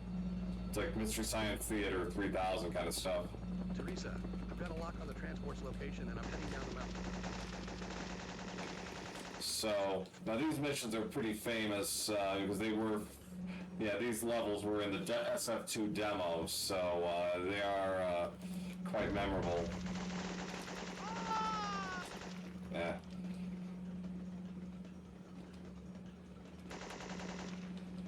So this is the only really dangerous spot of the mission where I'm going to ignore these 2 guards and just try and get past them without taking too much damage. I lost about 3/4 of my armor, but that's okay. There aren't a lot of there's only like 1 flak jacket I can pick up in this mission. That's later on, but it's not...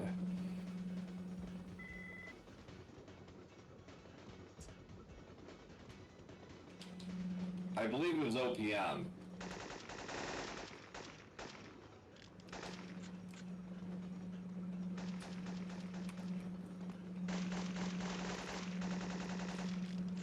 We actually played this mission on hard mode. A lot of my strats become very different.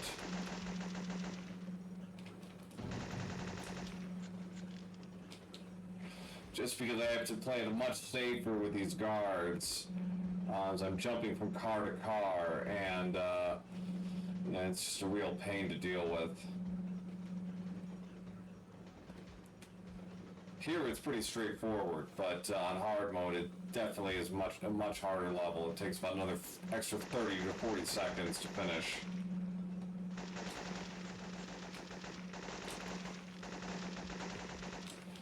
Kind of played it safe there just because those 2 guys were like right on top of me.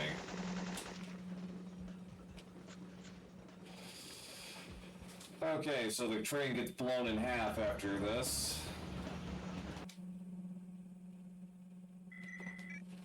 So you have now you have 8 minutes to get through this next mission. To get to the end of the train so Leon can save us.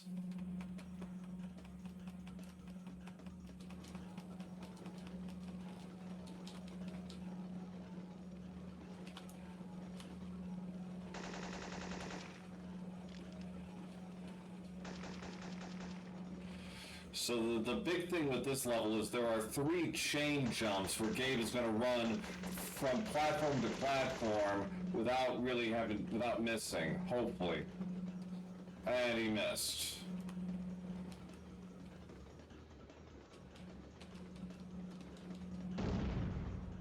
It's unfortunate. So I'm going to try for better luck on jumps 2 and 3. Missing one costs about 15 seconds.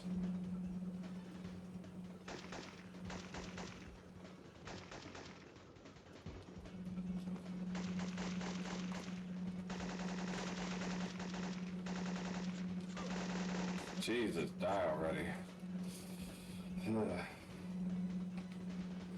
Alright, so car number 2, let's try this again. Alright, that's how it should look.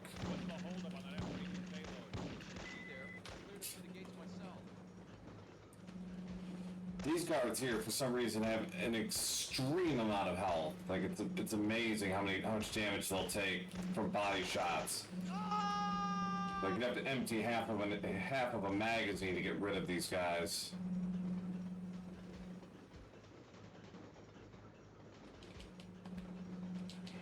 Okay, this last chain jump. Okay, 2 for 3. I'm usually 2 for 3 on the jumps. Usually it's the second or the third one I miss, not the first.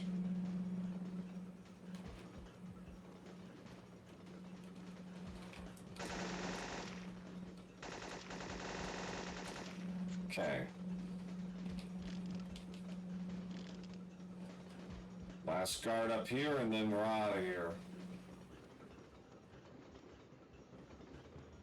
Leon, I've made it to the engine, but this train isn't going to stop in time. Time for that backup plan. And incidentally, it's playing this mission on hard mode. It's 4 minutes, not 8. And because you have to adjust a few strats, so you're probably getting there with about a minute to spare, if not less. Alright, so the last mission at Disc 1, this is a pretty straightforward mission. It basically is a double loop in terms of the route. It's basically a double loop in terms of the route. Hey, look up there! Gonna go to the crate with the data discs, and then gonna chase Archer, who has stolen the data discs and is trying to flee on his chopper. So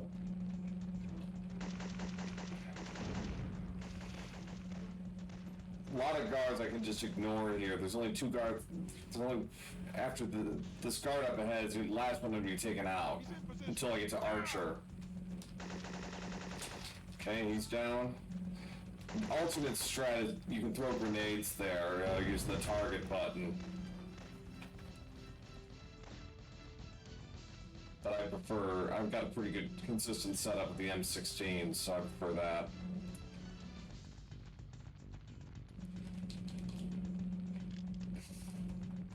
Logan, looking. Take him out.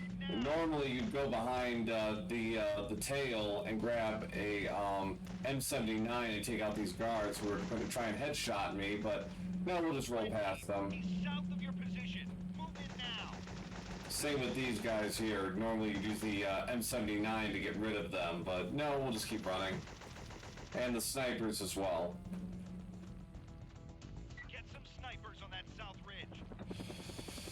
So the only tricky part here is taking out Archer. You gotta get him really with a headshot. It's the only way it's gonna work. But then 16's a little harder.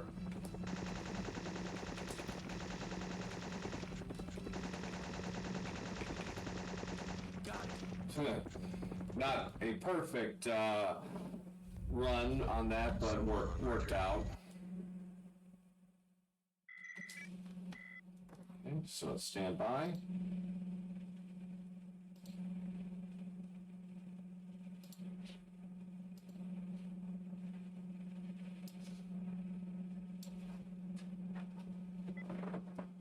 Okay, so, oops.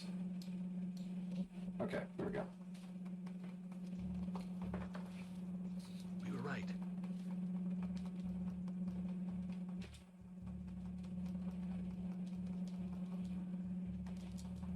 Intruder alert! Well, you can, Nemesis. You can spam through jackets. It just doesn't really. Logan's in the building. Get more The guards with flak jackets stacked on top of each other isn't quite as prevalent as it is in 1. So the little trick there with that opening bit is if you just keep running, do not roll, do not do anything, just keep running. They won't hit you. So it'll save you about 40 seconds.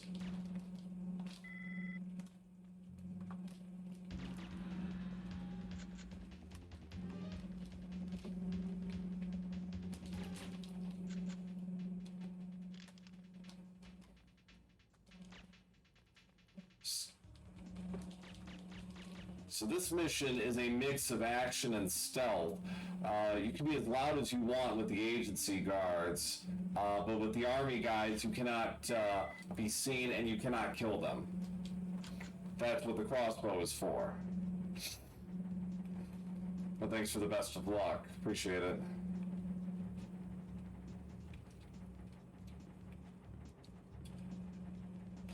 So 5 crossbow shots might not seem like a lot, but it's more than enough.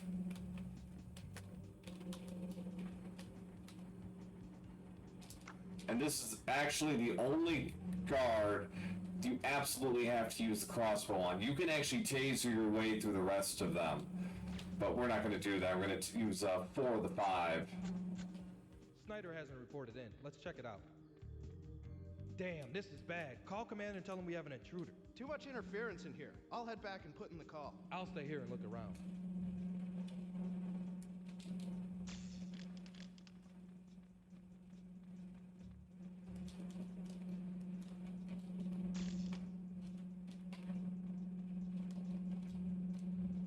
Play it pretty safe here, because I screwed this mission up just about every which way you could yesterday in my practice, so.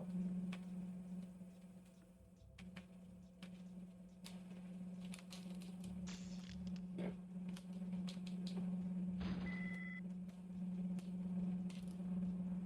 Hey, come here and take a look at this. She's hot. Is this last month's issue? Yup. I don't think anyone will miss this, do you?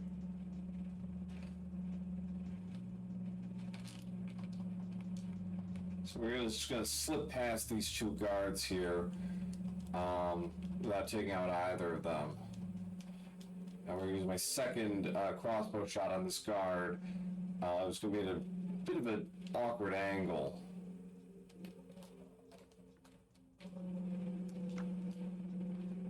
Thought Metal Gear guards were bad, but yeah, I said that yesterday. Like, yeah, Metal Gear guards are laughing at these guys in their peripheral vision.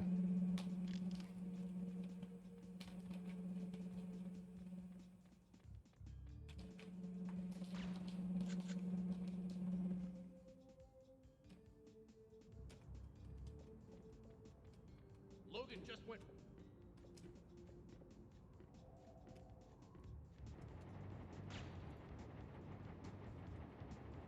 Gabe, come in. I've interested.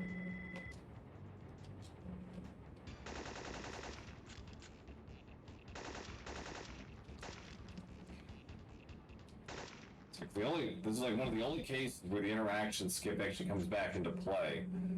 Otherwise, it's largely forgotten in this game, but that's one case where it actually does work.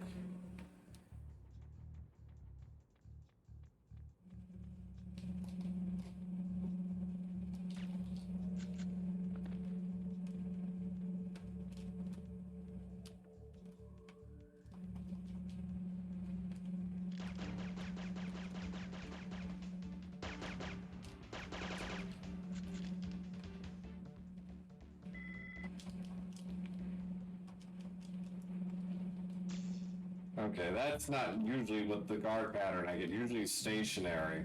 Luckily it worked itself out, but ish. Leon, I'm planning the vehicle.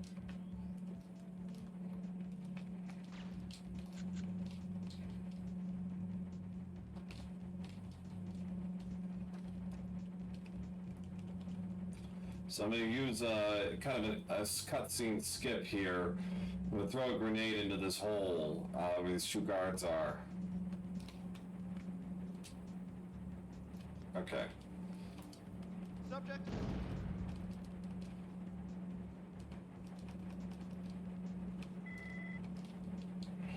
Alright, so there are going to be some guards throwing grenades at you.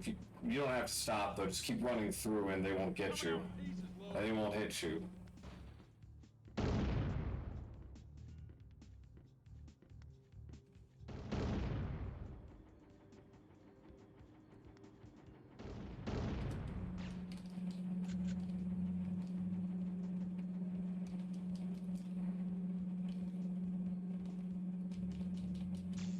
That was a little too far away. Luckily that wasn't the case. And little tip, if you try and actually headshot these guys with the crossbow, that will kill them, so that's an instant mission fail. So, yeah, sorry.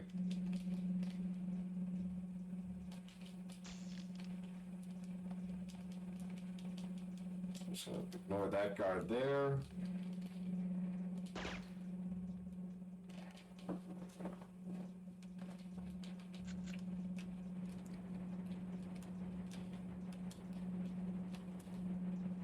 So toward the end here,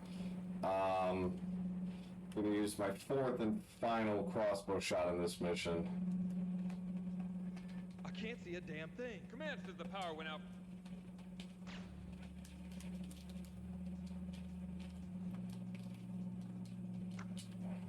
Oh, wait, I set that up. Might have been better off just using the taser. Oh well. Now I'm going to use a grenade here to basically do a spawn point trick. Logan.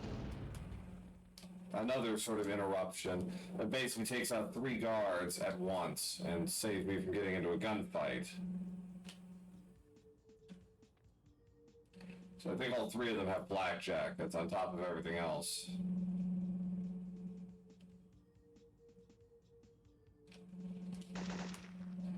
Got to be careful with these jumps around the Stonehenge exhibit because it's very easy to make a mistake and go right off the edge.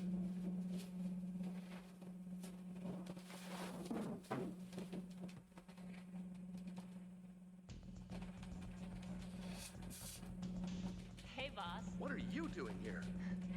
So this is really, in a speedrun's case, you know, our first look at Teresa, who is the action hero we all need. Gabe?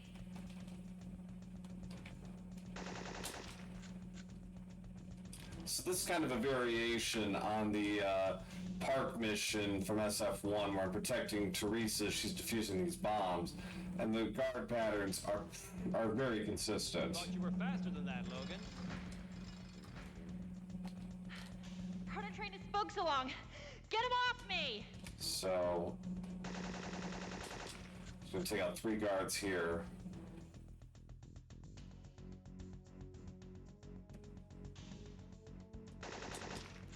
I'm gonna hang on this box here, because what will happen is the cutscene will end. Gabe should be by Teresa, but he's gonna still be here, and the game's not is gonna pick up on that. Locked. Let's head back. I don't think there's any more armed bombs in the chain. If you see Morgan... Yes, Mars showing off my, you know, Teresa emoji, which I hope will get plenty of play later in this game.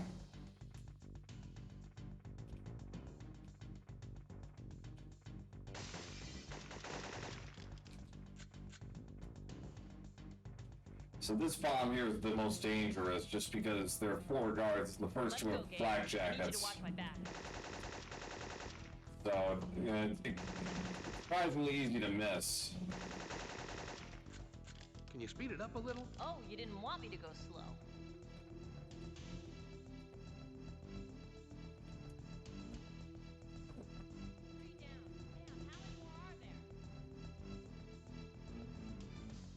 There.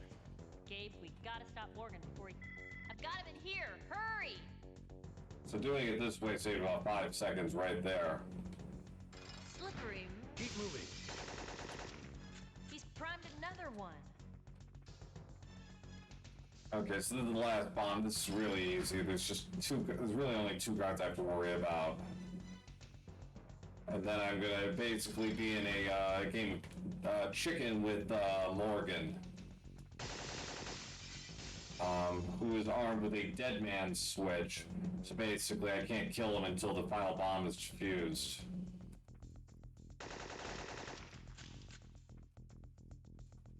Gabe, I can tell from the solenoid this is the last bomb.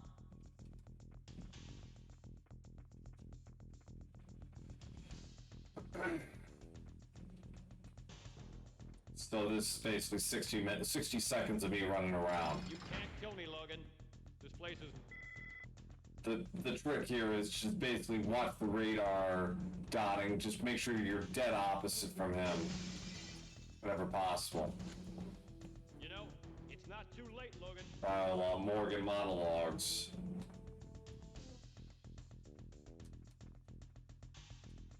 The agency can still use you, and don't forget, we're Leon's only hope for a cure.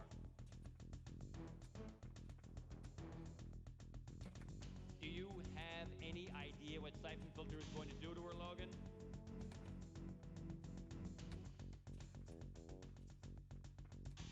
I've seen what it does to people.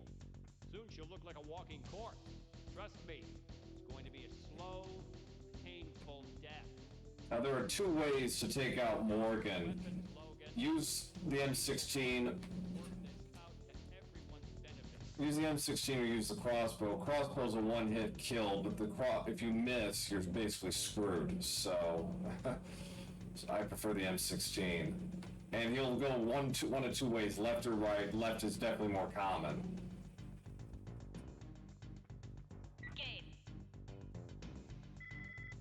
And he swung left. See? Easy. So say goodbye to Gabe for a little while. The next 6 missions are all Leon. And the first one has a banger of a soundtrack.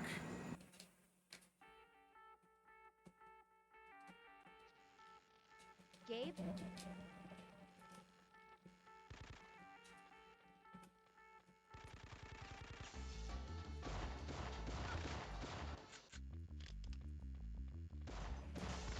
Yeah, it is very easy, and it went wrong yesterday twice, I believe. So, you know.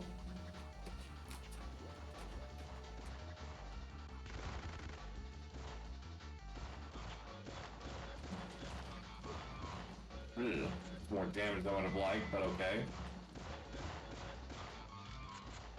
So basically, Leon's old friend Gregorov, who's with the SVR, has the other half of the Syphon filter discs from Fagan, and Leon tries to go retrieve them, but she doesn't know that he apparently is in league with Mara.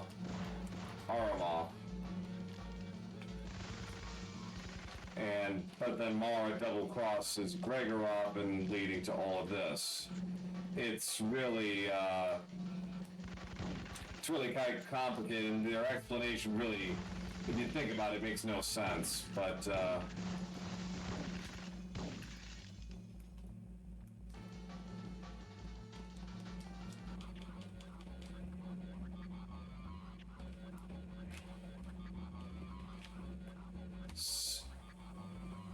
it is definitely a plot, and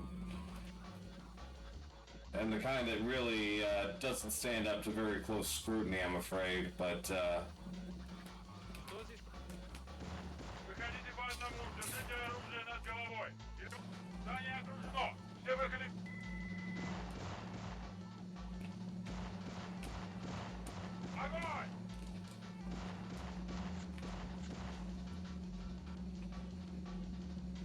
Нам нужно валить отсюда.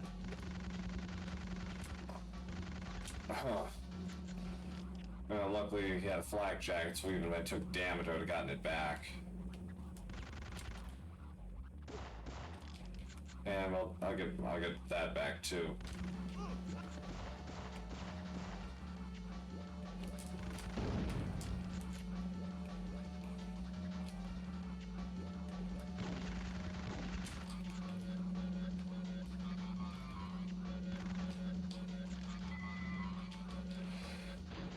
Trigger warning, if you got epilepsy, this is a little much.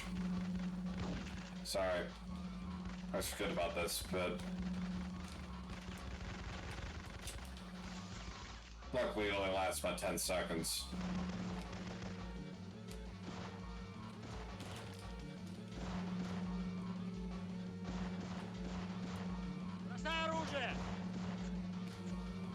Normally there's a guard here you're supposed to take out, but we're just going to skip that. And unfortunately I took damage from the shotgun guard on the way out, so you have to pick up a flak jacket to offset that.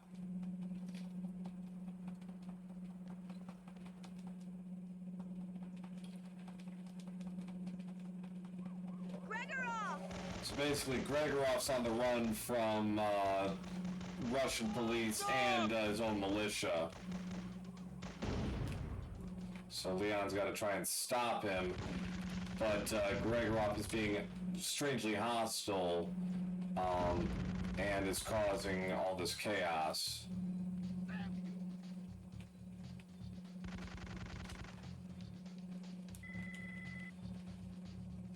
So normally you're actually supposed to go left and go all the way to a spot where some guards show up, some Russian police show up where you can't kill them. So, but we're just going to take the tear gas launcher now and save ourselves some trouble. Now, the tear gas launcher, there's an ammo count thing I'm going to do here where I'm going to use only 2 of the 5 cartridges on these guards. And I'm going to save the other 3 for the next mission. Okay, so that takes care of those 3. Okay, so...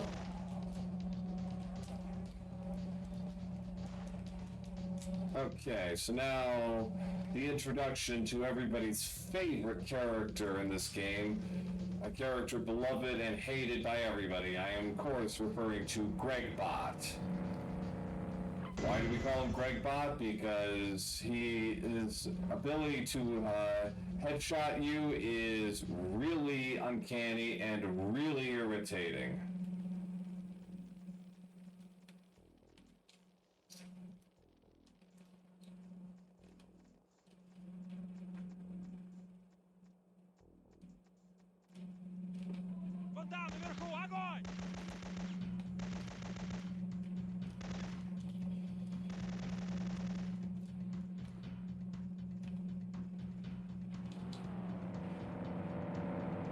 You can actually run between the cars there, but that's really dangerous.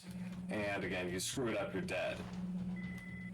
Okay, so I'm going to switch the shotgun here to take out these M79 guys on the roof.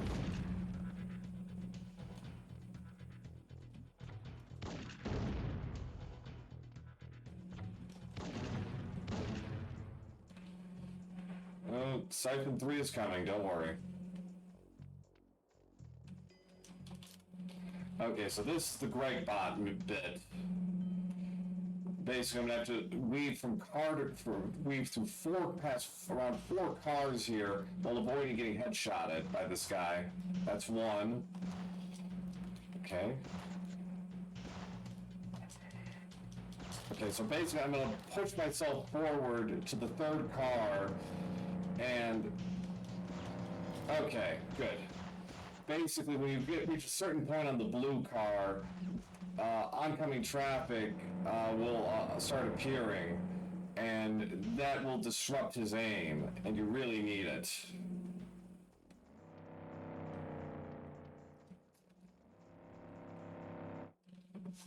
Alright, so that went clean. That can easily go badly, and has for me repeatedly over the years.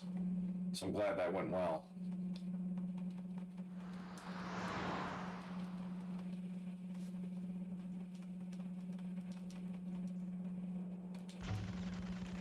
So we use a tear gas cartridge on these guys here.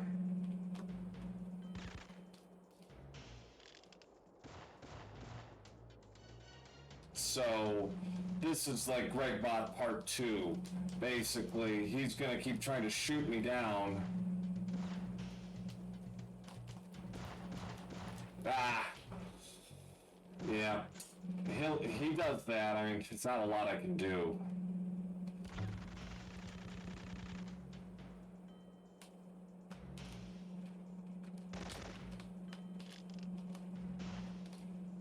So take 2.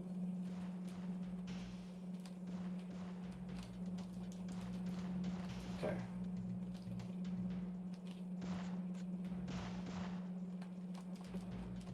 Curse you, woman!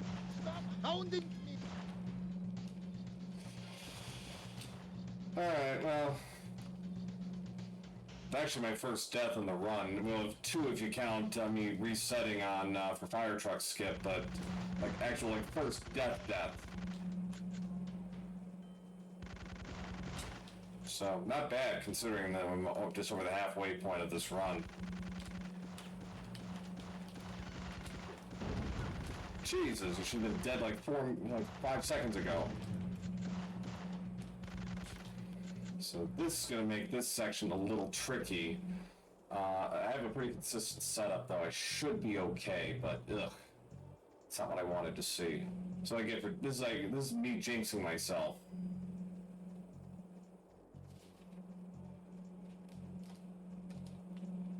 Short! Okay, that's fine. The main thing is to get those two guards to swing to the left so that they can't actually hit me. Now this next bit here, there is a faster way to do this part where basically you're bonsaiing your way around the snipers. For the sake of my sanity, we're not going to do that. I'm going to take the slow way through this. But it's still, which still carries a bit of risk because these guys will headshot me.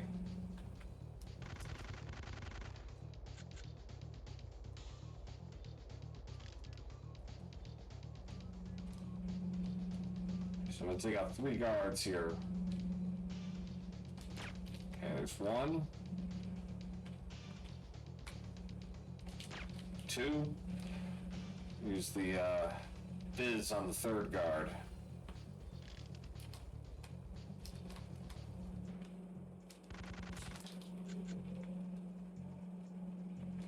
Okay, so those 2, I'm going to use the tear gas cartridges on these guards here on the bridge.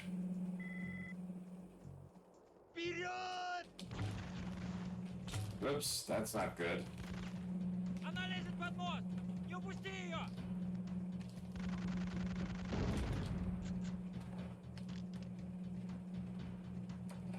Alright. So, not a great level, but we'll make do. Alright, so let's see. Still a decent clip so far for this run. Stop hiding and face me! Gabe, I cornered Greg. So basically, you gotta shoot out these 4 lights to basically get pitch blackness, then you gotta tase Gregor off. Damn you! And there it is. That's the end of the mission. Leon. So then we find out that the Gregorov we've been chasing is an imposter and that the real Gregorov is about to be executed in a Siberian gulag. Does that totally make sense? And this prison is a women's prison, but they're using this to kill him. Мишка, ты что, опять пьяный? Хотя бы мне мог бутылку дать. So yeah, so Gregbot has been taken care of.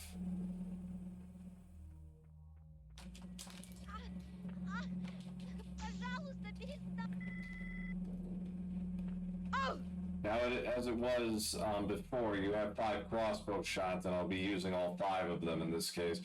But strangely, the crossbow does not carry over to the next mission. Stay here. Everything's going to be all right. I don't know why, but it doesn't. 'Cause it really would come in handy in a few places.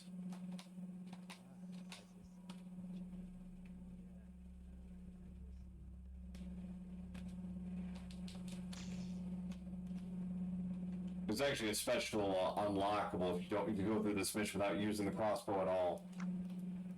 That's the tricky. That guard is the trickiest because basically you're shooting him from around a long, wide corner, but he'll see you just as easily as you see him.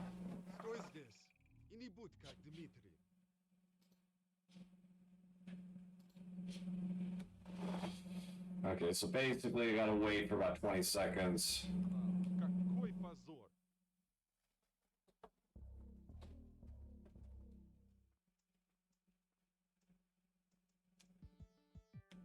Почему мне всегда достается самая хреновая работа? The shimmy skip here actually really saves a lot of time here. It takes about 10 seconds. So otherwise I'd be doing this really slow and it'd be a really laborious bit.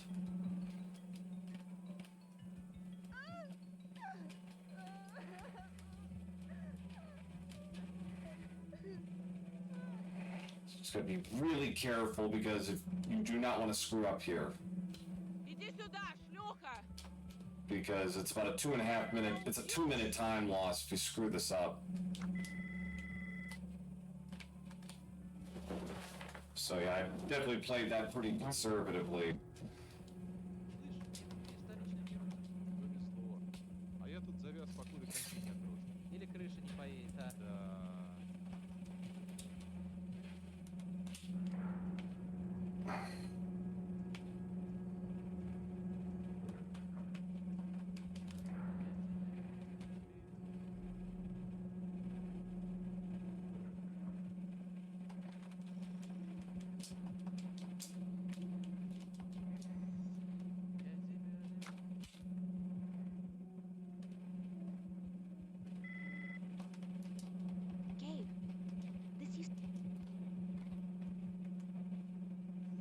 One nice thing about this mission is you actually can get a few minutes to take a breather for some of this, because you're at the whims of the AI, so... Рада тебя опять видеть, Гриша. Хорошо выглядишь. Я удивляюсь, у тебя еще осталось чувство юмора, Катюш. Купишь мне сигарет? Ха-ха! Тогда будешь должна мне 6 пачек. Ну, до завтра.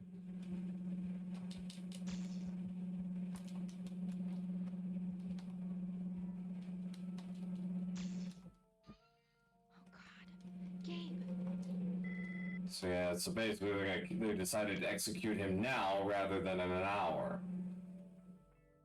Katya! Hey, Katya! Где ты? Now there's a way to do like a quick snap around the corner here and do a quick crossbow shot on this guy, but if you miss, he'll basically spot you and it's mission over. So for the sake of everyone's time, I'm just going to do this safe. It's worth noting that in hard mode, this section is not 90 seconds, it's 60. So that clock starts ticking down pretty fast.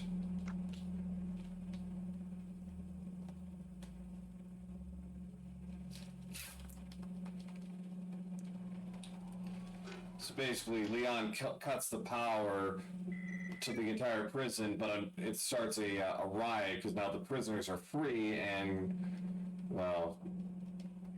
Yeah, you've all seen what a prison riot looks like.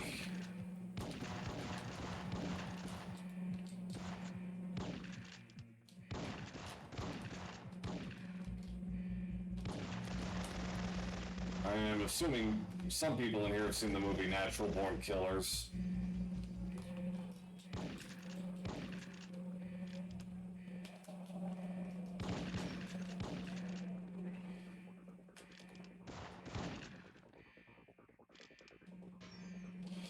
So this opening bit here is basically got to get to Gregorov, which isn't too hard, but there are some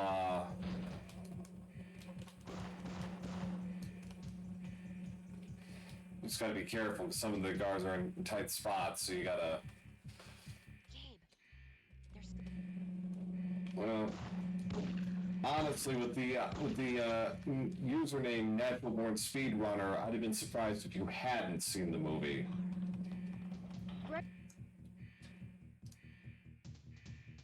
Leon, behind you! Yuri. So Gregorov, unfortunately, cannot help us right now. He's too weak from getting beat up or something. Yuri, move up! This guy with the 45 actually can headshot you. There's a decent amount of headshot guards in this level.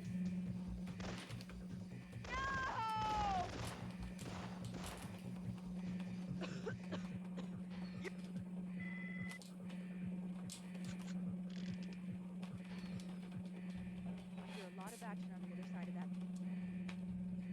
Oops. Snipers! Pull back! So, Gregorov finds the smoke grenades, so we're just gonna use that to get us through this opening part. Why did you stop? A good shot. Now we go. So normally I'm supposed to follow him to set up a scene where we gotta non-lethally. It's a waste of ammo.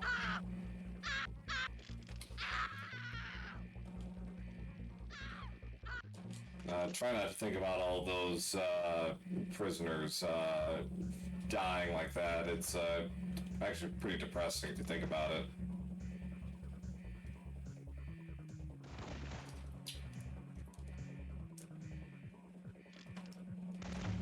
Very good. We make it out of here yet. When we come to my favorite room in the game, the Four Horsemen room.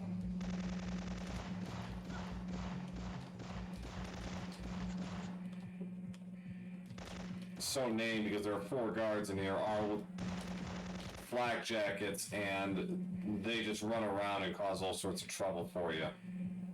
And that was actually a pretty clean run. Is the area clear? So now Gregoroff is good enough to fight. Here. But we're still going to be trying to avoid combat in this next room here as best we can and just avoid a gunfight.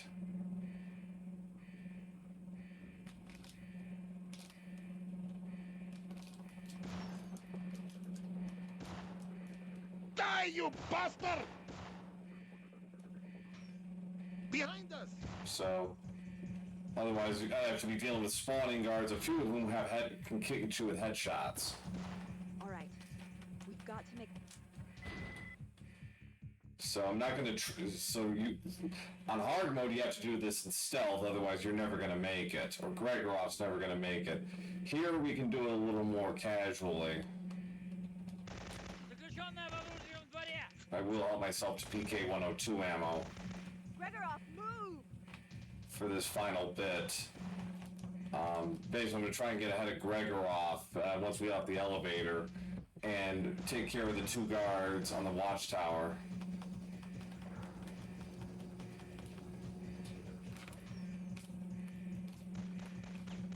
That unfortunately got ahead of me. Damn.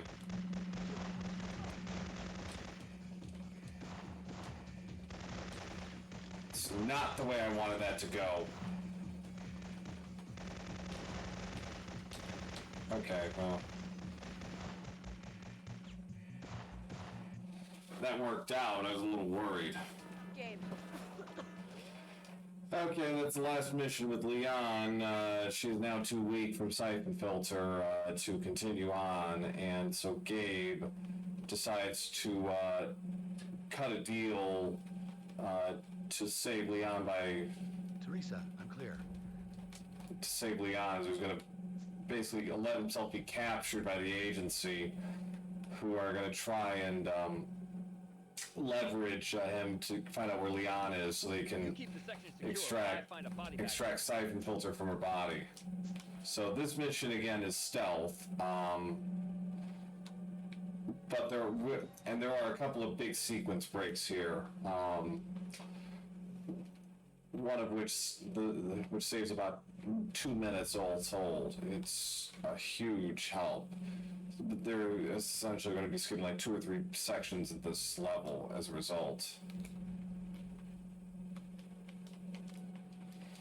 So Gabe has no weapons and all of that, so you got to be kind of careful on this opening bit here. You get a knife, and then you'll get some more weapons shortly afterward. But for now, Gabe is not armed at all.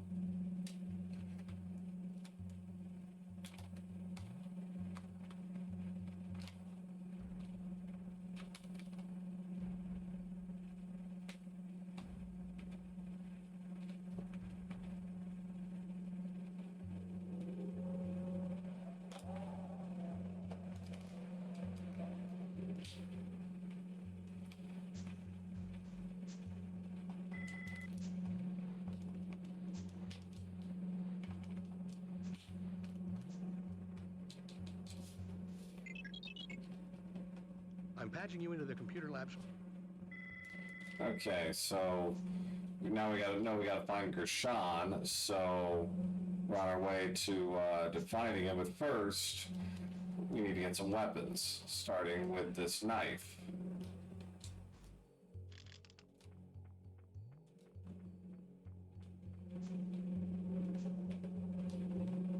Decontamination sequence in progress.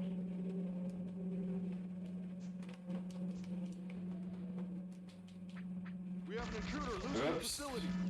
Well, that was just really dumb of me, wasn't it? Okay, well, it's entitled to... oh, really? I'm going to get the knife back? Shit. Yeah. Oh, well. I suppose I was due for one of those kinds of mistakes today.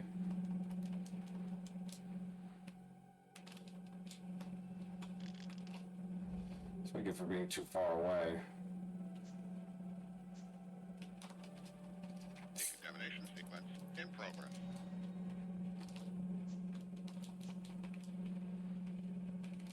There we go.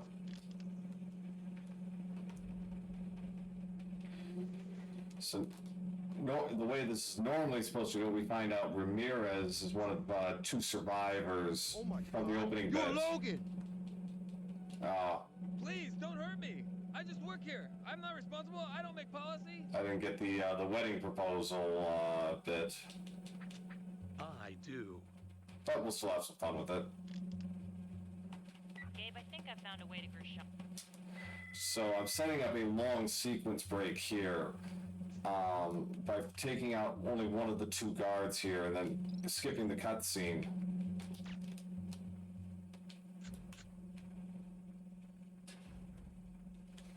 So this will eventually tie back when I get to Gershon. So it's kind of it's a long gambit basically, but it pays off enormously. I found the synthesis lab. Leon's vaccine. So now I gotta be a little careful here with this next part, because there's gonna be a guard and a vent.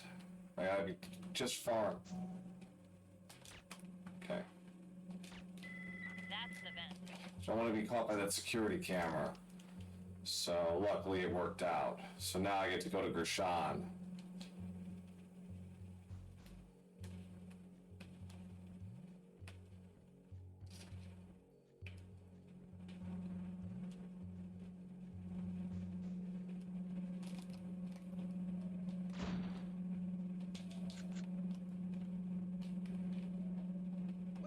Who are you? Don't touch the phone. So basically I'm going to take out this guard, and then I'm going to go back into the room where I should have taken out that one. God! Gabe, you've got to stop him. Oh shoot. Alright, let's do that again.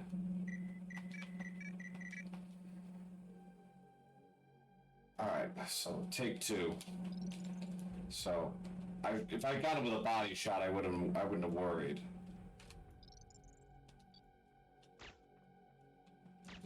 Should be okay. It's just enough time to make this work.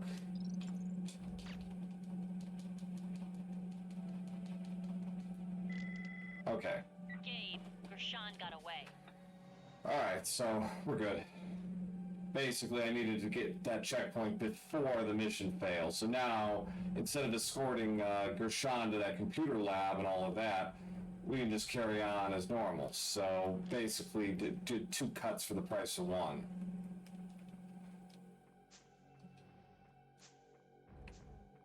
Intruder alert! Main thing here is do not free shoot. If you accidentally shoot a computer, mission's over. So Ramirez and Chance survived. Gabe! Thank God. I know you all forgot about Chance. We haven't seen him in about an hour after all.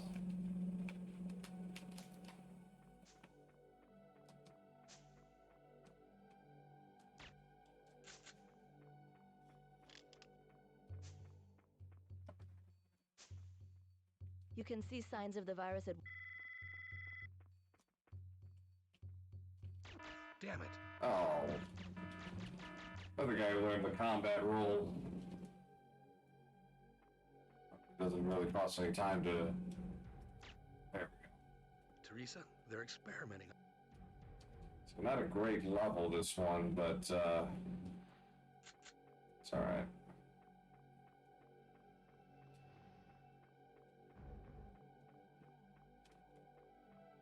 Different franchise. Fish and Mail, different franchise, sorry.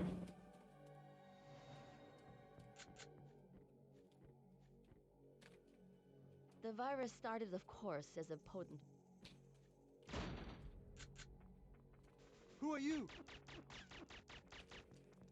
Alright, so that's the end of that. So now we get on to, Dr. Weisinger, how good to see you one again. of the most fun missions, I think, in the game, but also can be one of the most stress-inducing. We basically shoot our way out of here, and all the guards are wearing full body armor. Not going...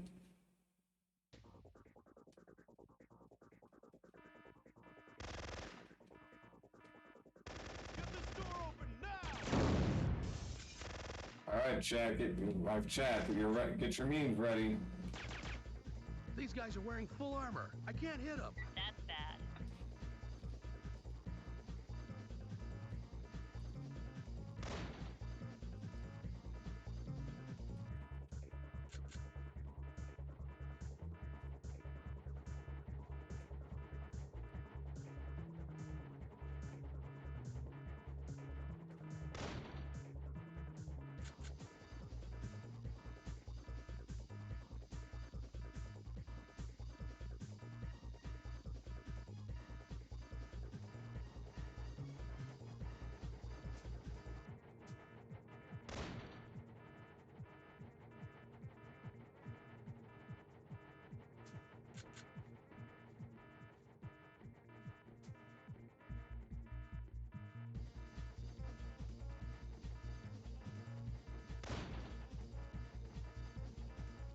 The agency has a lot of body. Cameo appearance by Purdue in his extra crispy form.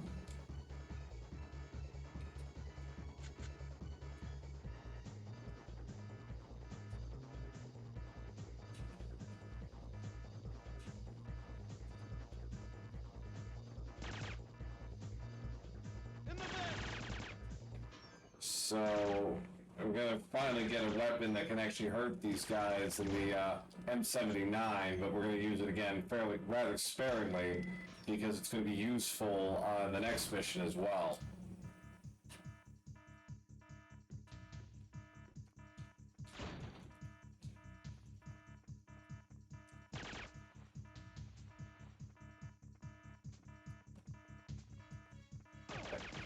That guard is dangerous. If I accidentally run into him, it's basically over. I can afford to take some damage. Not a lot, but just enough to, you know, make it worthwhile.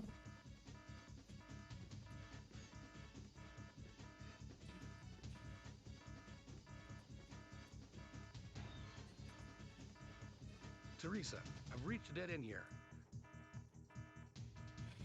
So, if you're not properly aimed at the center, you can go into the blades by mistake. So, you know, it's always good to just take an extra second just to make sure, even though I usually strafe toward the end just to make sure I'm generally centrally aimed. And unfortunately, there's Ramirez. Damn it, Chance. So now we're going to use the M79 here to clear out these guards.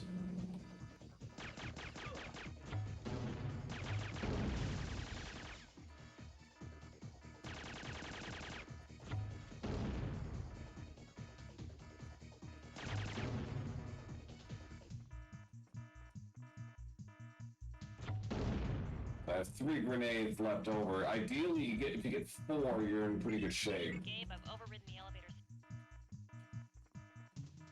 It's not a deal breaker. Because I know exactly where to use those 3 grenades.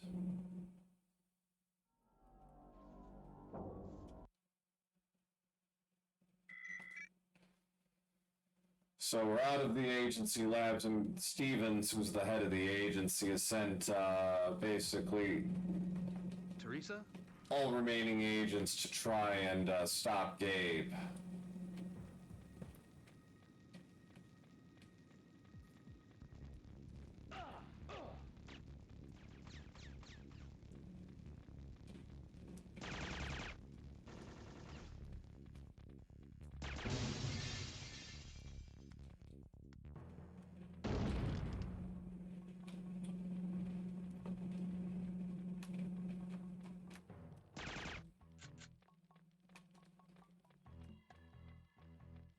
Not for Bubsy 3D, this game would exist.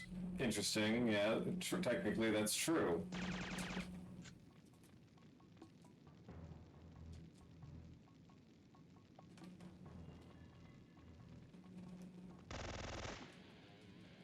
Gabe, I'm picking up SWAT radio.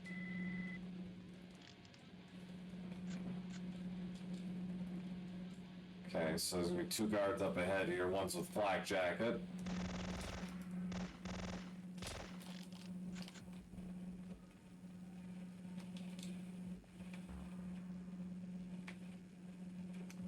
there, Ross. I'm on my way.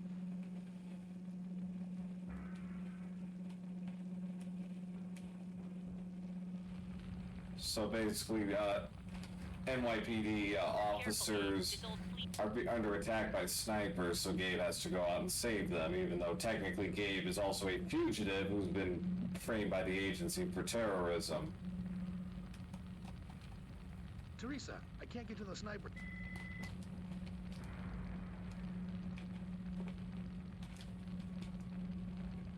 Found it.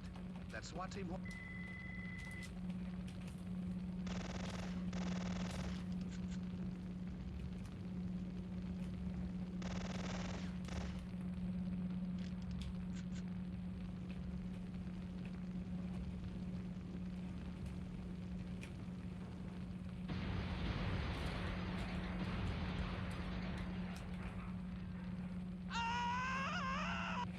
The last two grenades are going to be used on some guards here.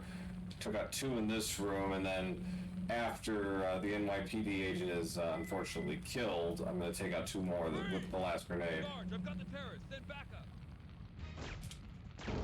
Just got to be careful with the timing, because if you shoot while he's still alive, they're going to treat it as you killing him, even though his death is scripted.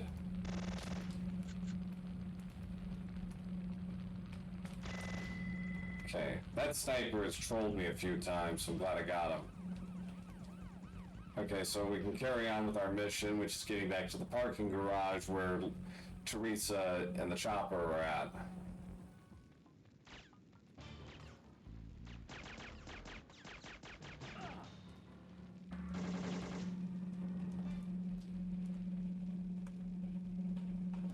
Gabe, I'm receiving a distress signal. Stop! Throw down your weapon. Place your hands behind your head and lie down. You actually stay in the open, he'll headshot you.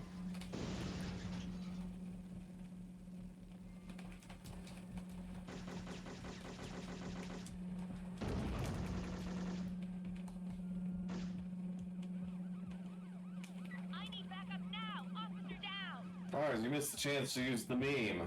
Who are you? Doesn't matter. Give me.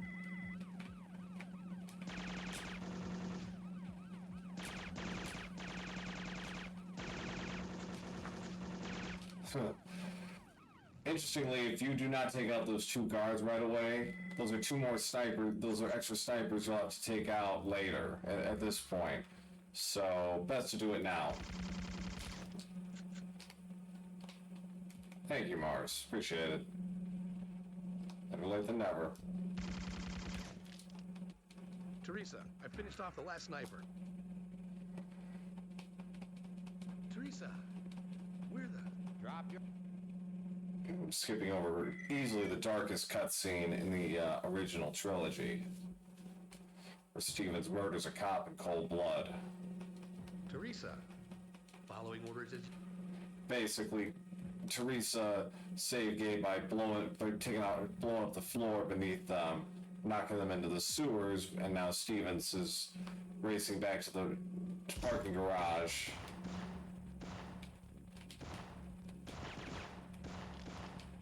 Oh yeah!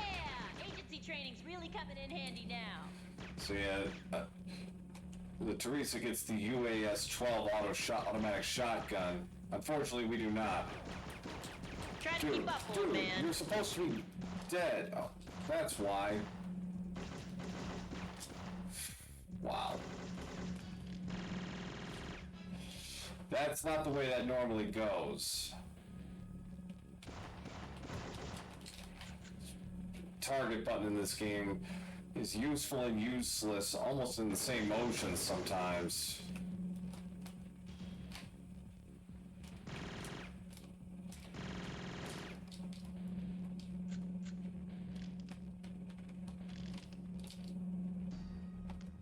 Gabe, it's working. Hey!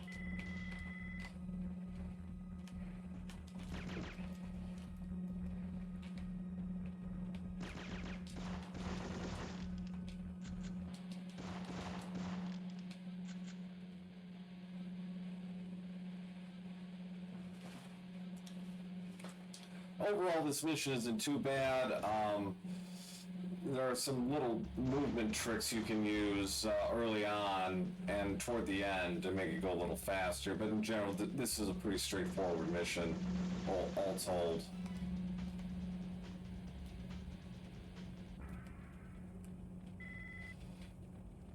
The main thing is when you get to the shimmy part, just have a full magazine worth of HK5, because it'll save you a lot of trouble. Also, preferably full health if you can manage it.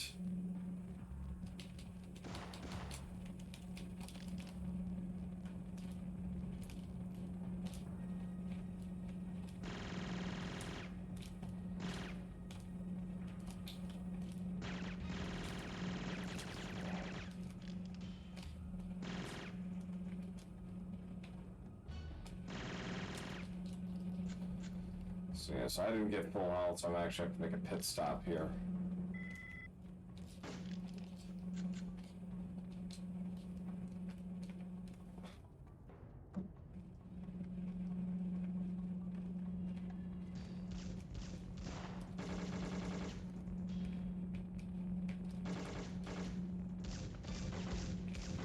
What would you do without me?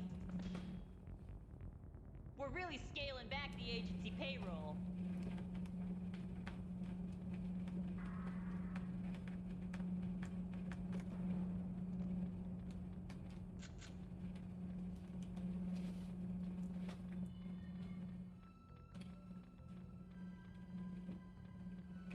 This is looking about a 128, 129 run.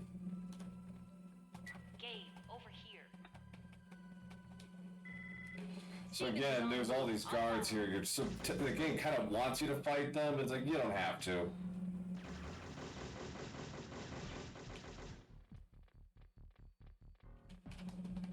Gabe, look out!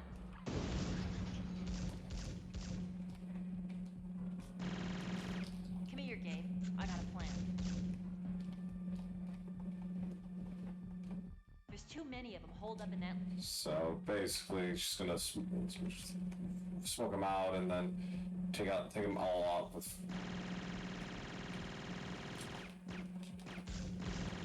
You don't want him breaking out of his like bunk. I'll take the stairs. You try the ramps. Radio if you. Because he is armed with an M79.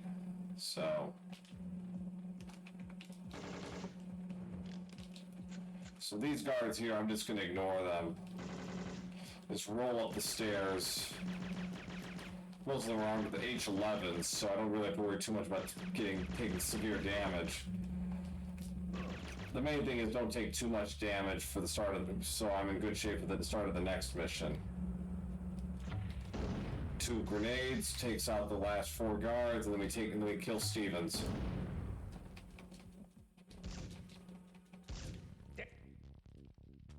You don't want. You're too late. So eventually it's revealed that Chance has been an agency operative all along. He's shot Teresa down. Now he's after Gabe, and he's wearing full combat armor. And no weapon will hurt him. Not even the grenade.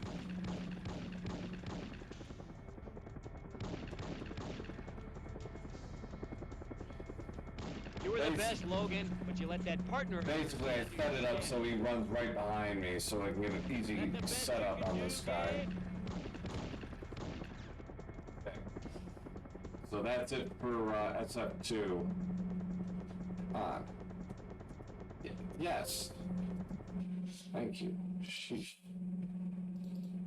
Alright, so it's going to reset for Syphon filter 3 now.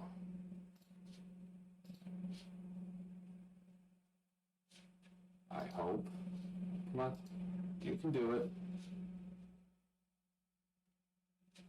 Oh, shoot. Oh, no. Sorry. I screwed it up. Ah, damn it. So... Sorry about that with the timer. My bad. I can't believe she's gone. She'd be alive today if we hadn't dragged her into this. Teresa died the way she lived, doing what she believed in. In any case, you could hardly... Okay, so sorry about screwing up the timer there. but it doesn't really matter. It was a 234 through 2 games, so it's about a 128.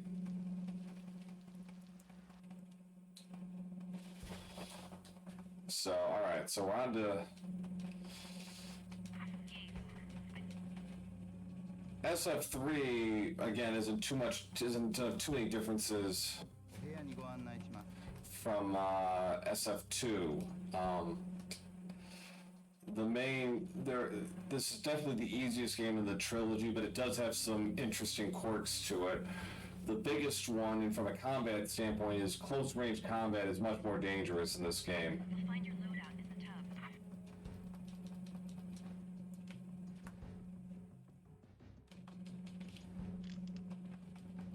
I'm in position. G-House should be. All right. Here we go.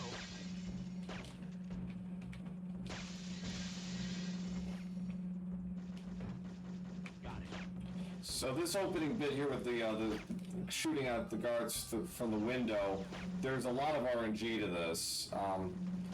The only thing that's not RNG are the 4 lieutenants that are the priority. They will spawn in the same spots, but you have to go through cycles of guards to get to them. 2 more to go.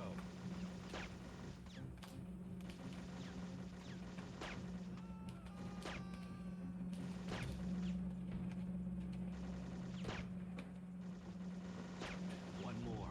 And where the guards spawn and how, and even how many is kind of random.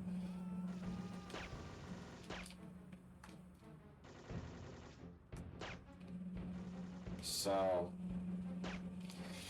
if you're lucky, you can actually get guards kind of stacked on top of each other and take out 2 at the same time, but you really shouldn't be counting on that.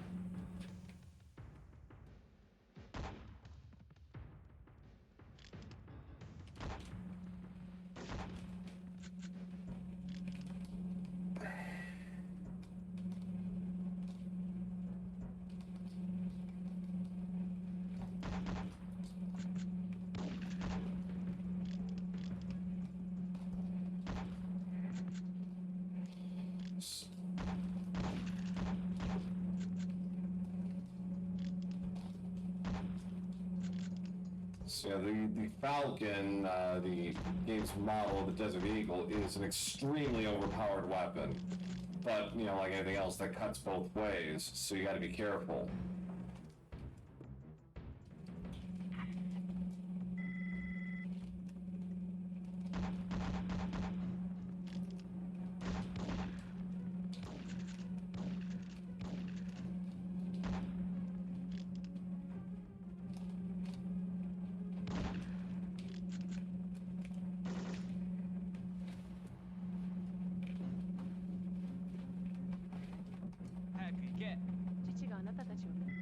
I found her.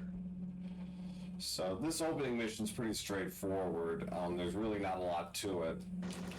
The sniping is sniping has a fair bit of RNG to it, but the rest of it, you can pretty well run through it without too much trouble.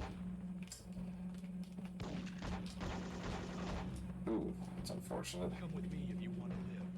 That it.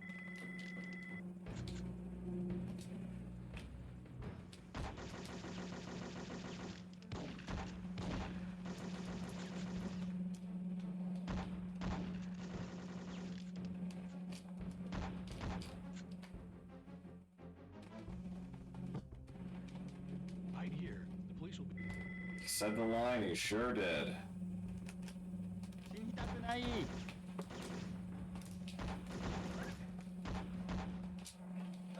So pretty good first stage.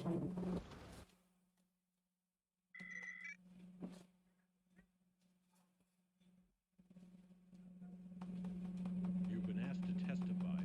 Now this mission here is where a lot of runs go to die in speed running. You may remember that there are some plants we have to sample in this game. Well, where they are is RNG, but there are patterns to these And there are, by my count, 5 patterns. This jungle looks like it's littered with automated turrets. Stand back, I'll frag this one. And the difference between the best pattern, God pattern, and the bad pattern is about 75 seconds. So when you're doing a speed run of this, if you don't have the God pattern, you know, you can be playing from a severe handicap right from the get-go.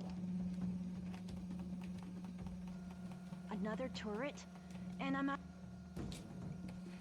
Which, in fairness, would not be such a big issue, but these first 2 missions are pretty slowly paced compared to, you know, the rest of the game. It's not like the original, which is about as long as the one in SF3, but it's a much faster paced level.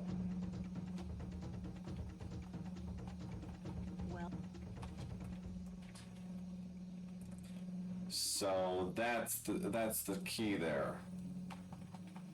It's Ellis. Executed. So I'm gonna throw a grenade here and take out this sentry gun. Okay, so let's take a look-see. Okay, so God pattern is still in play. Basically, if that plan had been out, it would have either been bad pattern or near God pattern. But I wouldn't have known which until I got to, after I'm done with these objectives in the huts.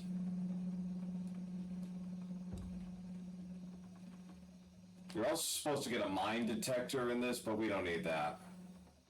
Because I know where the mines are placed.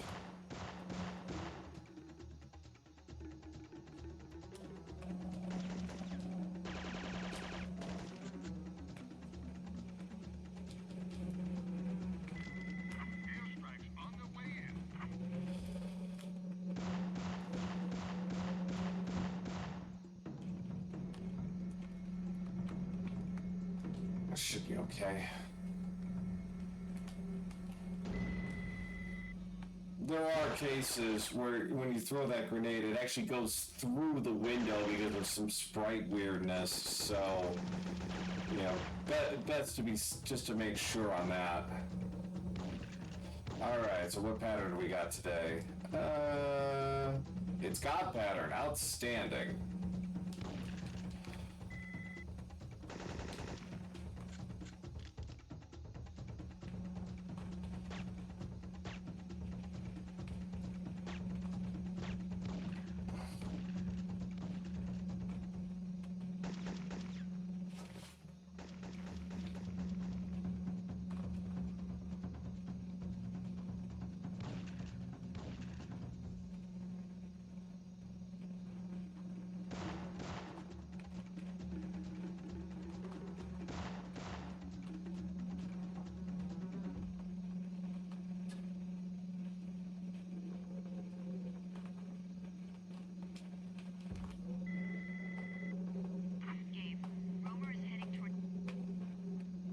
So the last plan is near where is near where the mines are and where the end of the level is, so we just kind of double back on this one.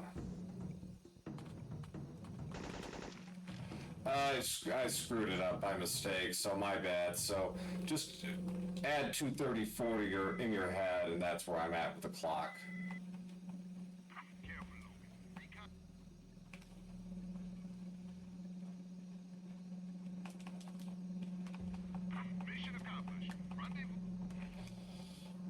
My emulator was being stupid and I got stupid. That's basically what happened, so. Leon had discovered that Romer was readying a cargo plane for escape. So this mission's really short. And you basically confront Romer on this plane and you try and take him out, but of course he'll survive because, you know, he's got to appear in Syphon Filter 1. And this is a prequel mission.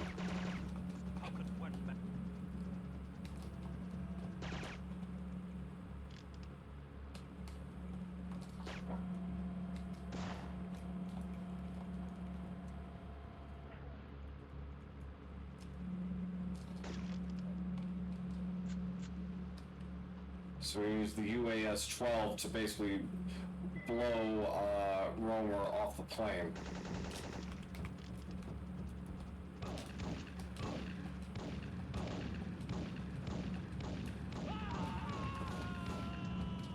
Yeah. Got it.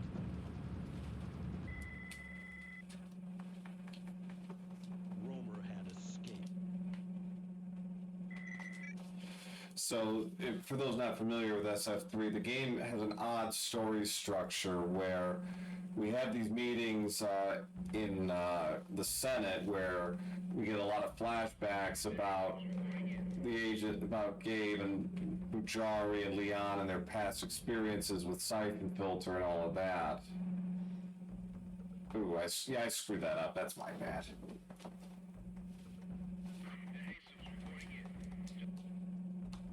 There we go. Yeah, too passive there. Okay, much better.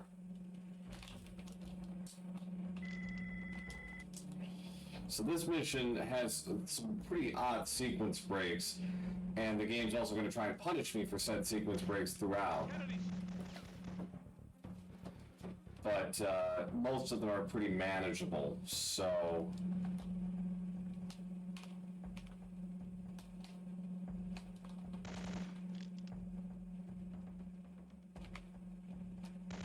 Hostile force within perimeter.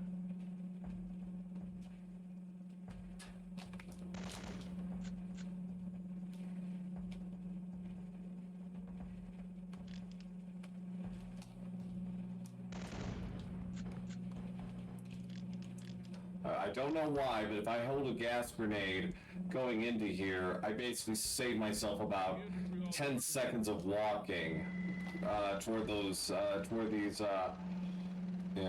apartheid slaves. So, and now here you're supposed to go to this bridge and then stop to take out some guards. We're not going to do that. We are going to run right through and get to the cutscene, and then I'm going to stop the game and reset the checkpoint. And this saves about 30 seconds. Wait for us. Like so.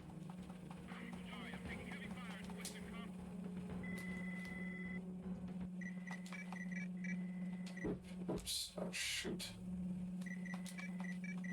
There we go. Okay, so that essentially resets the settings and basically moves the game forward without acknowledging that, yes, there's technically some leftovers. But this is going to create a situation where these guards are going to get more aggressive and one's going to try to headshot me.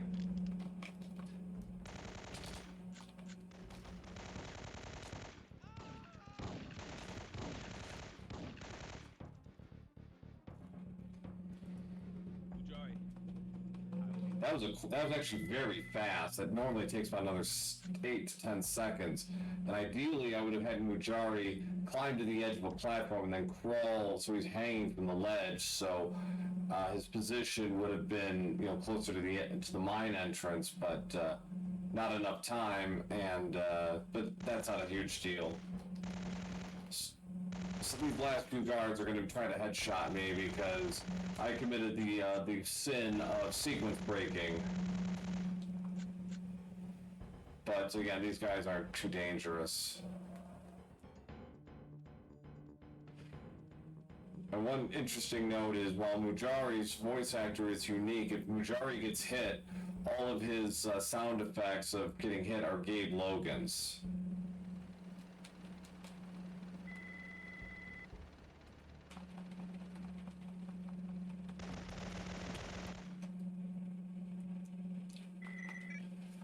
I think the third game, Estella, is the easiest game in the trilogy. It's also got some of the weirdest behavior.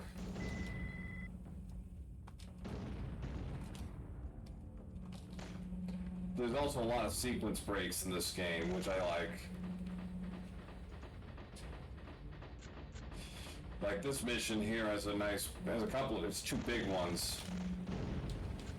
So essentially, technically, you're supposed to talk to the foreman of the mine to find out what's going on around here. But no, we're just going to skip that. We're just going to go right on through to the next part of this mission.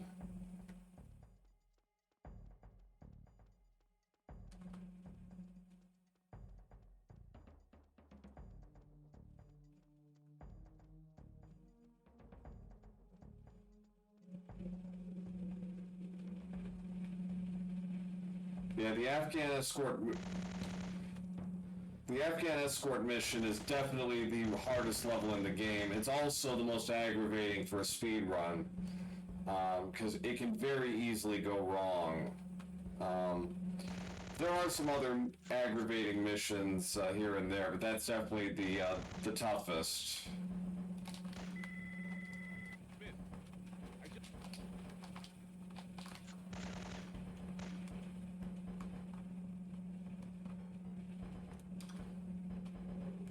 No, 2 is easily the hardest game in the trilogy. Well, yeah, it's probably the hardest mission, casually, the Afghan escort mission. Press W to send the transmission. Go with God, my brother. Yeah.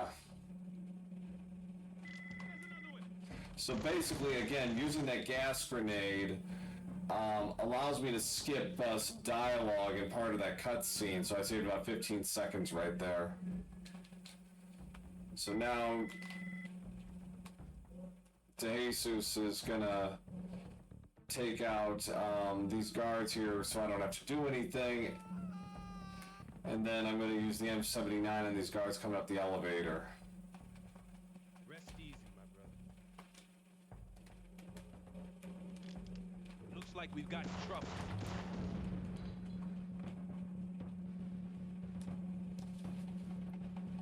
Stay here.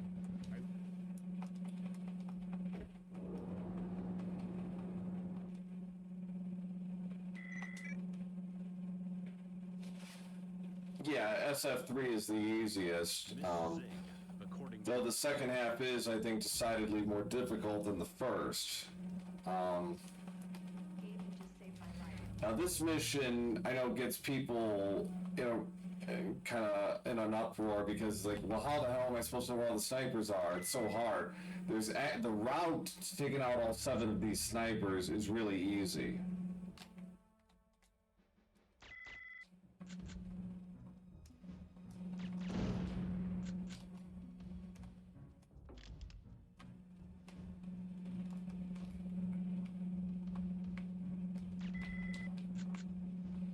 So the route on this is actually very simple, and you get the AU-300, which is supposed to make this easy.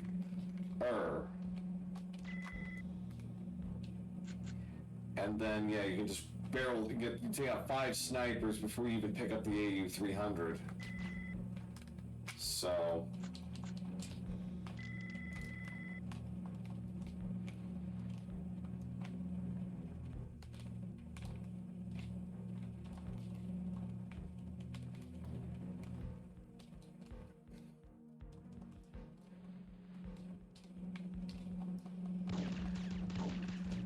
That's unfortunate.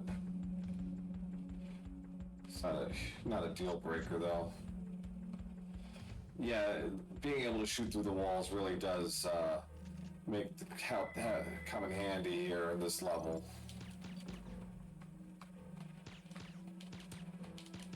Yeah, there you go.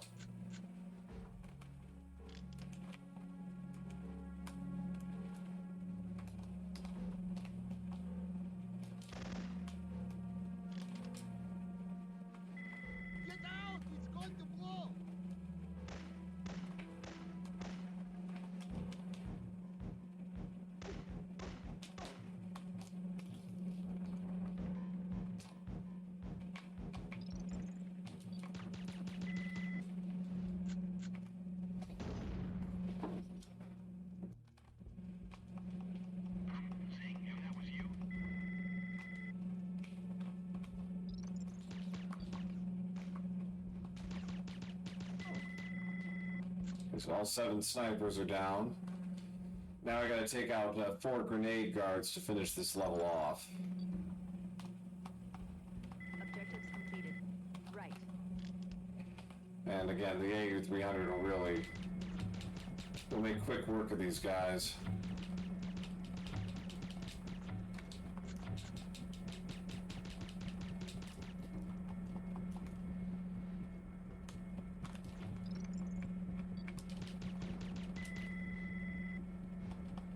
Hostiles down.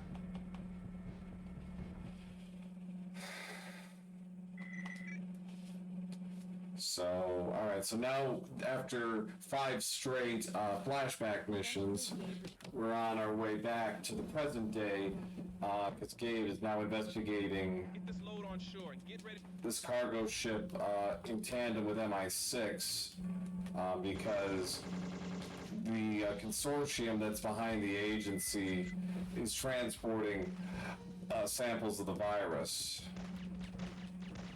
out of this place in Ireland.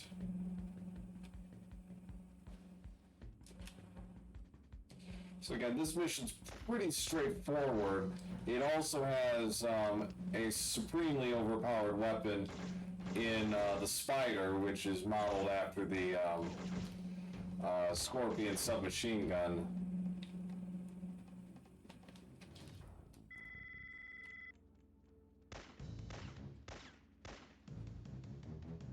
Now, the reason why I was shooting in the corridor earlier is it allows me to skip the cutscene where 2 guys are talking, so I save about 6 seconds. And I'm going to do the same in this room as well. Just alert the guards so I don't have to deal with the cutscene. The guards, for some reason in this level, they have a lot of health. Unless you're actually shooting them with the Spider. So it's actually a good thing that you get this gun, because otherwise this level can be a real slog. See, like, that guy took half of a magazine to get rid of him.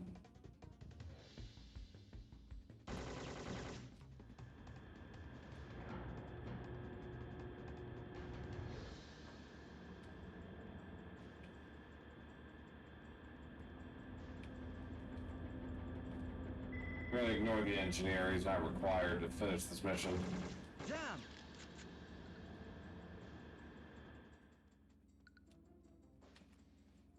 It's a little tricky sometimes getting through these doorways. The captain's busy. So we're gonna pick up the Spider here. Nah.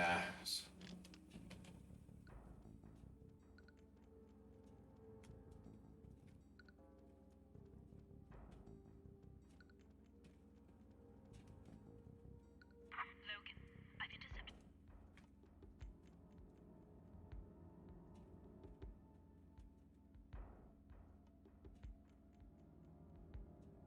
Don't rest yet, Logan.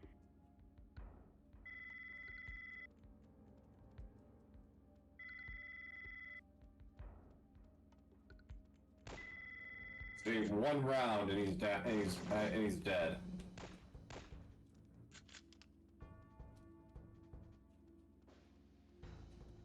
So I'm gonna be being pretty stingy with my Spider ammo, just because I don't get to use.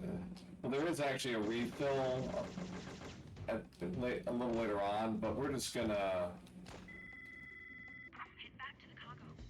Out. I can just do single shot bursts on these guys, and I should be fine.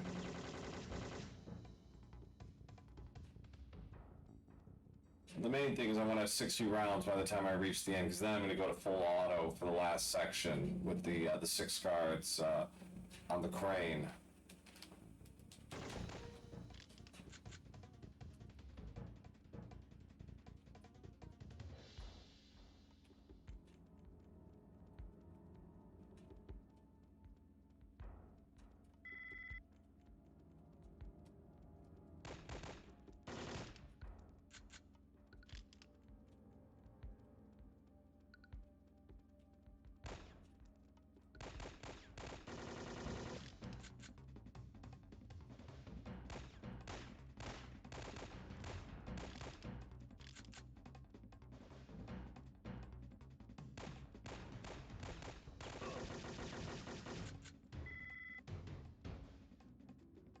deal.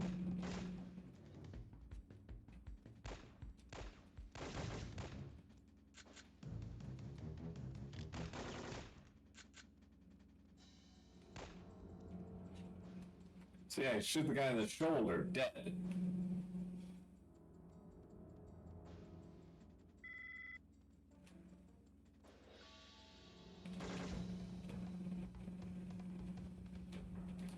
Yes, but the club will live on in our memories forever. This...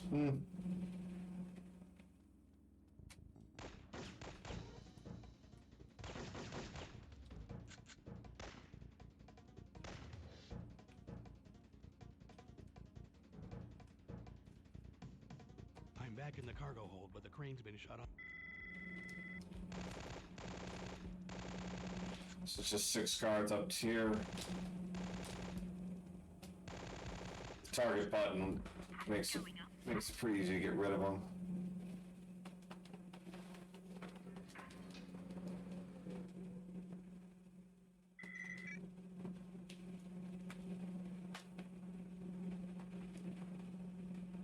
What was your first assignment? So we're back into the flashbacks now, where we get Leon's portion of the Costa Rica adventure.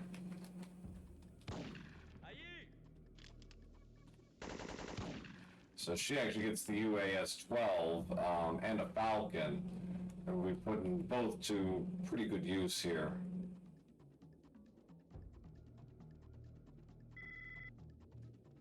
There's also another major sequence break in this mission where I'm going to basically crawl through a gap in the wall here, and then essentially skip a decent chunk of this mission. I was only doing my job. Got it. I've downloaded the So that this triggers the main lab computer. Hacking it now. This triggers the game to basically try and insta-kill me for, again, the crime of sequence breaking. So I'm gonna try and get around it, but...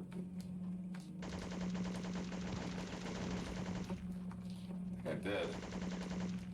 Yep. ¿Qué fue eso? So that's nice.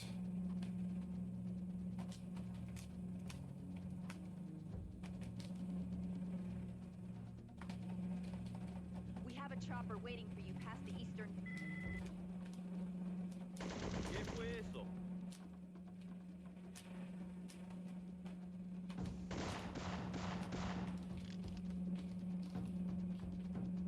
Oh, that was a shotgun, never mind.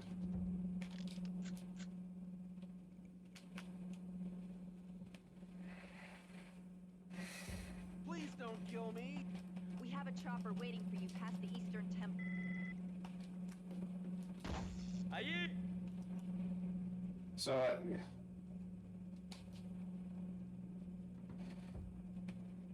so this is gonna be another bit where I'm gonna skip through a cutscene. No, otherwise I'd have to hear Benton talk about airstrikes. And we don't got time for that. Please. The cells are locked. Alright, so I'm gonna use the tear gas launcher. Well, actually, no, wait. First, I'm gonna lure the guards out, and then I'm gonna use the tear gas launcher on these guards who are holding Elsa Weisinger.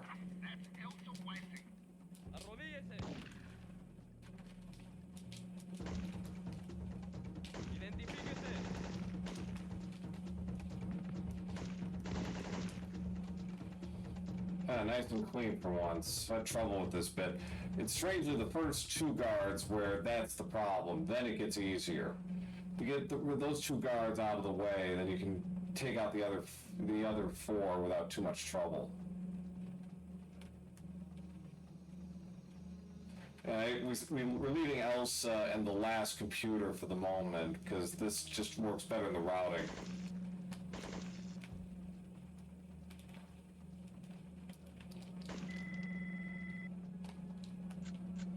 Well, the way you play this mission actually kind of twists everything around in terms of the sequence.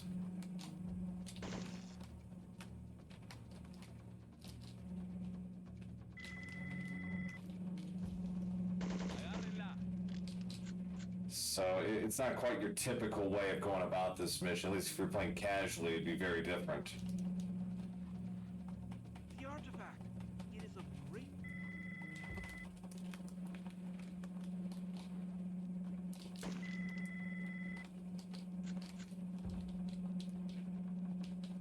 Okay, so.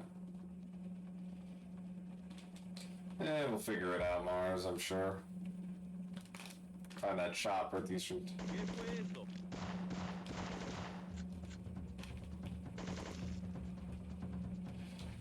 Yeah, there are quite a few secrets in this level if you actually take the time to play it all the way through, but in a speedrunner's case, no, you're going to be playing this a little quite differently. This is also, I believe, this is the longest mission in the game, so this takes about 7 minutes. There are a couple of missions that, if done correctly, take about 6 minutes, but this is definitely the longest level in the game by a decent margin.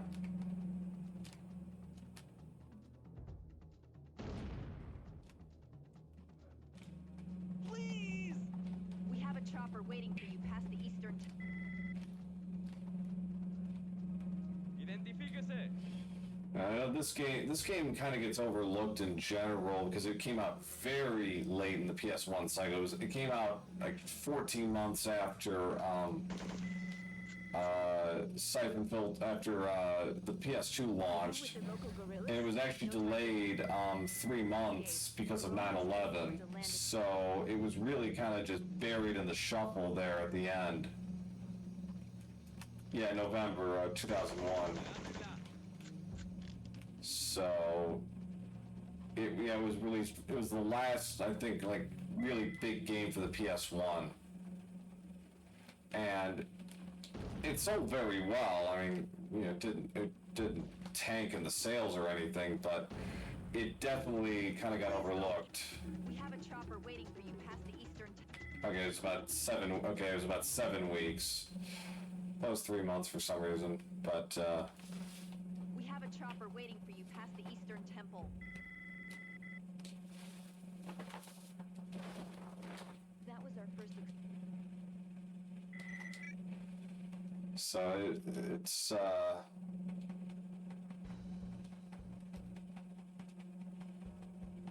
we too late? Possibly. Now this is an interesting little bit of trivia, but in the NTSC version, you're facing off against the IRA, the Irish Republican Army, which makes sense considering this mission takes place in Ireland. The PAL version, they're called the ARM, which is not the IRA. It's just it's supposed to be like a random terrorist group, and I think that was for political reasons, I think, more than anything. Us, we can get away with that.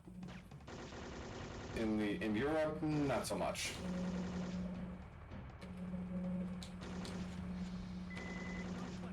Now get in here.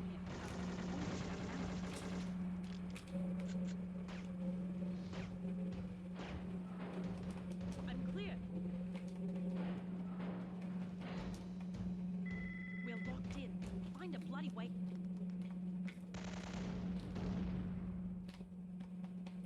You got to be careful with those guys throwing grenades because they can kill you before and during the cutscene if a grenade gets too close to you. So you got to be quick taking out those barrels and blowing a hole in the wall.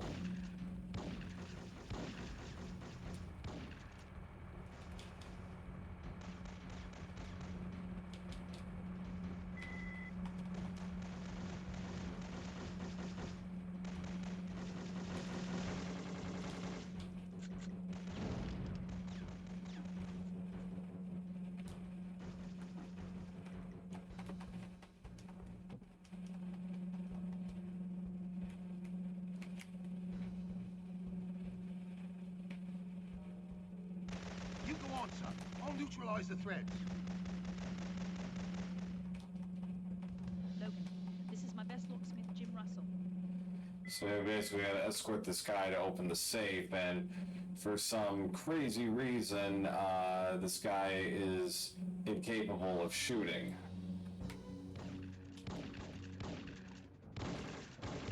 me some good cover while I pick this lock.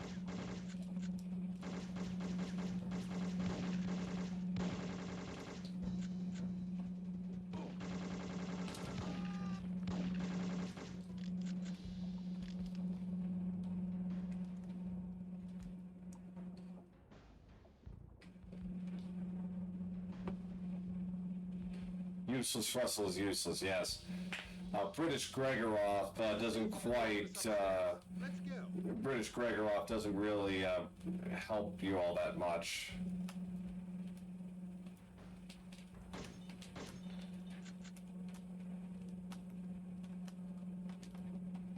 A classic 50s Walton. No problem.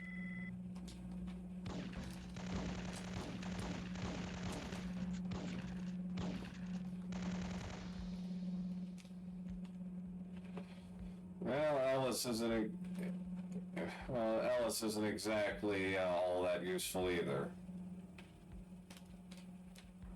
He sure isn't very useful in the Afghan mission, that's for sure. Has a tendency to get himself killed just by being. So again, just hanging from the ledge there allows me to position myself closer to the exit, and I get to avoid a couple of guards in the process, so it's like win-win. So now we're going to pick up the spider again because, you know, it was so much fun the last time. And we're going to use it primarily for the next mission, but I might use it a little bit here just to clear out some of these guards.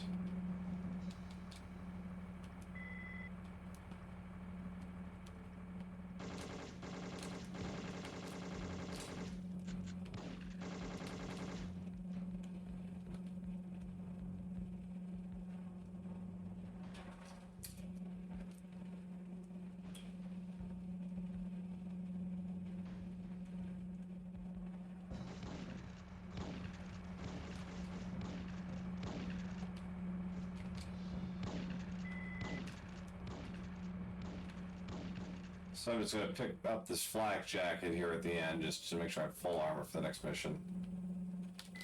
Got it.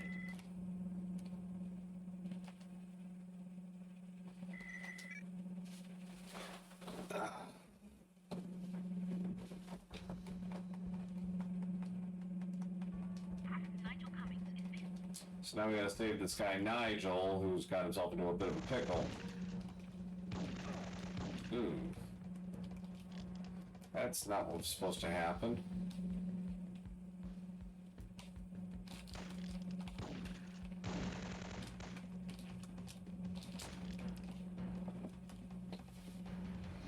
I didn't really intend to pick up the HK5, but sure, since it's here.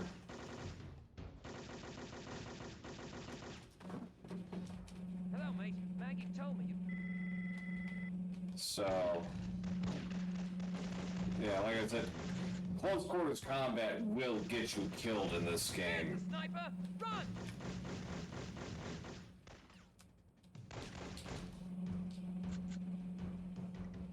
We'll never make it through unless we stick together.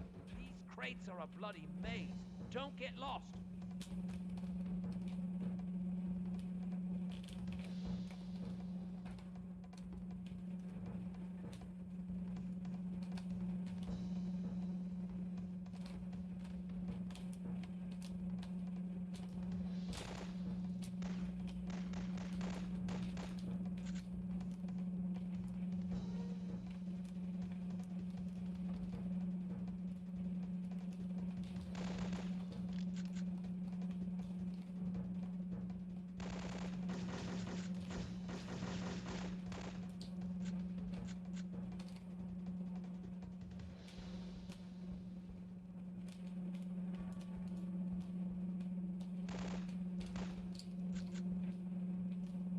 He's got the main thing with Nigel is you can't get too far ahead of him because, you know, like it is with some of these situations, he'll get himself killed somehow without your intervention. How, I don't know, but that's the way it works.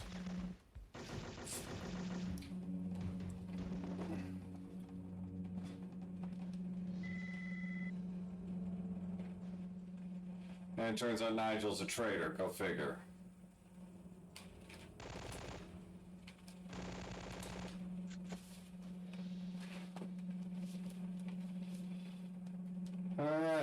Act 9, just 9 levels to go. And per previous comments, yes, this is easily the hardest mission in the game, and maybe the entire trilogy, because the enemies have a lot of health. Recon indicates heavy minefields.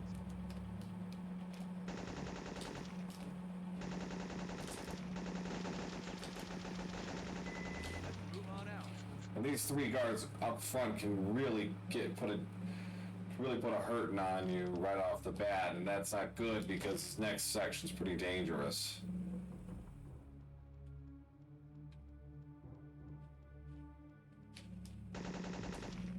Okay.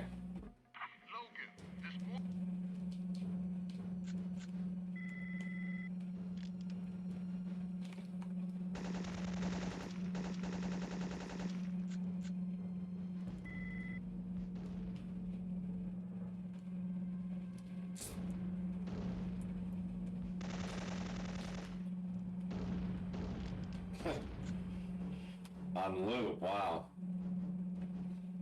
But the thing is, after a while, you'd actually get good at this.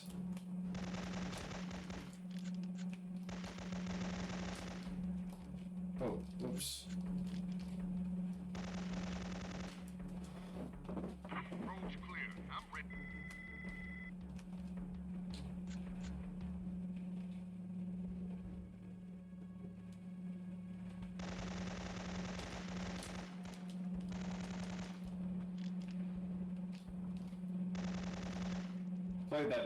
Played that one pretty tight just to be sure.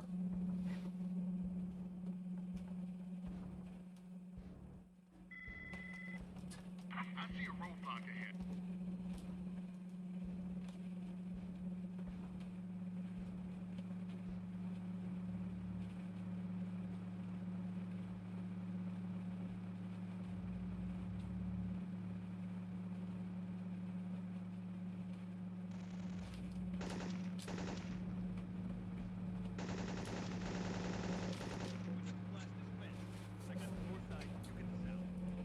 Main thing is you don't want to take damage here because then you'll probably have to pick up that flak jacket in the middle, and that costs you time. So, just better off because you want to set yourself up for the sniper up ahead here. And oh yes, be very careful with those explosives. They have a pretty wide blast radius. If you're too close, you will get killed. And in a mission like this, you really do not want to be taking cheap deaths like that. Should be right about here.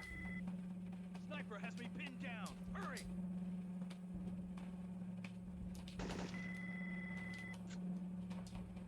Classic box trap. Mine.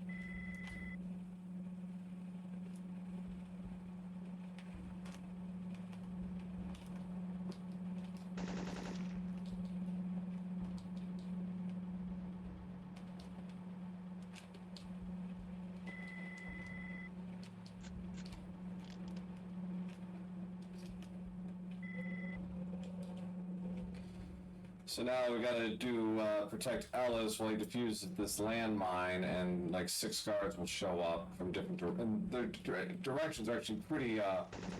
There's no RNG really. I think I see another mine. Give me a few minutes and watch my back.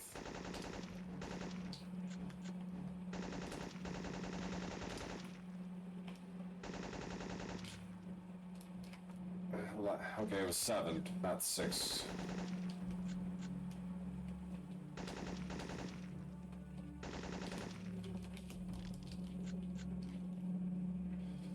So I'm gonna just kind of move this along a little bit. I'm gonna get to the end of the canyon here in a sec.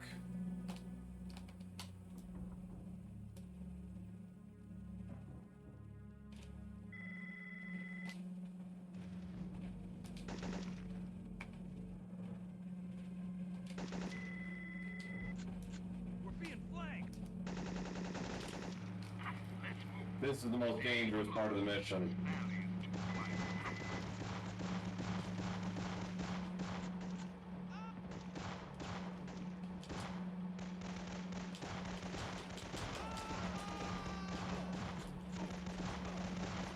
Yeah. damn target button screwed me, so we'll try that again. Damn it! Heavy sniper fire from the end of the valley.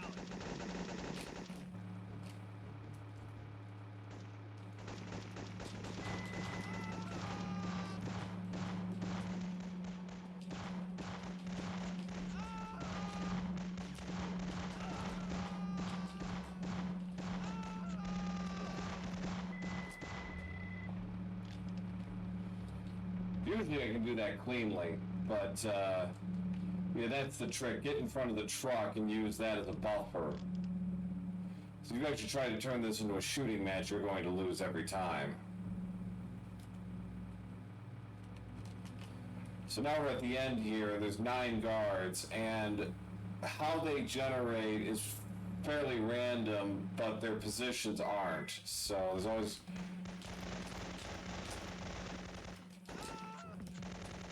Ooh. Okay.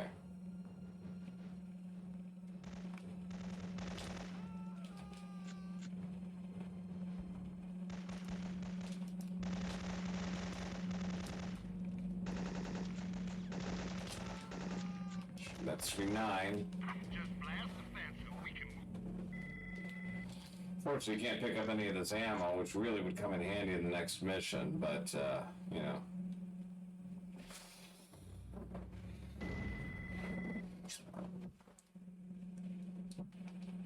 When we reached the city, I asked Ella. Since time-wise, I'm about 3:22 right now, combining my 2 times. Benton, get ready to pull.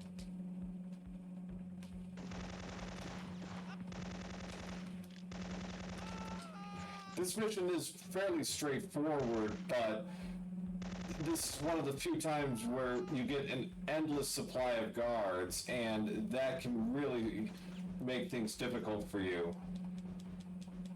So you gotta be...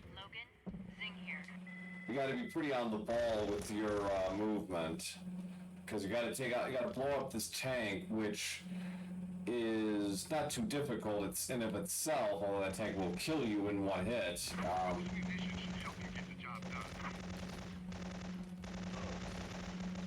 Oh, really? You didn't kill him with that? Alright, so basically I had to plant 1 explosive right here.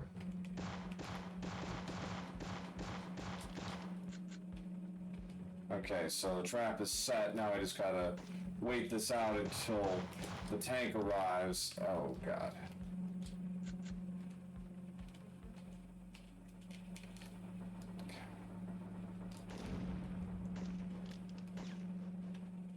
There it is.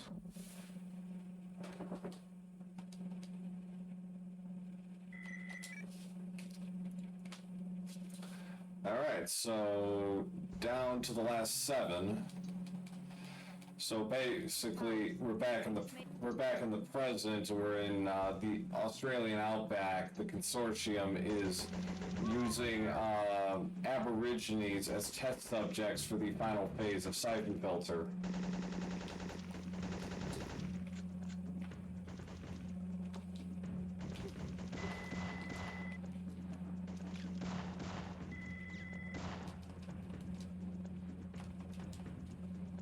So there's a little bit of RNG here because you're supposed to pick up 3 pieces of for a vaccine, and their location is randomized. So that does leave some variance in terms of timing, but it's not as significant as the Costa Rican mission.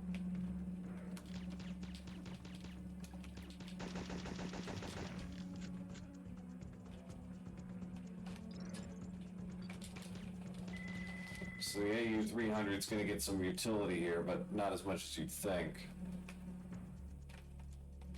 The unseen. Who were you expecting? Now, the game actually gives you these helpful, blue squares so you can pick up the vaccine.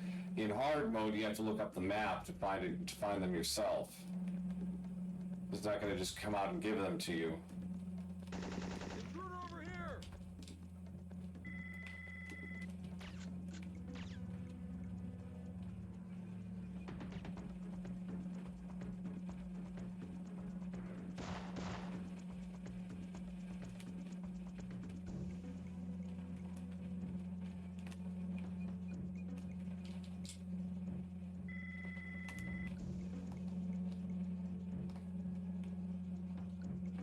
of course not.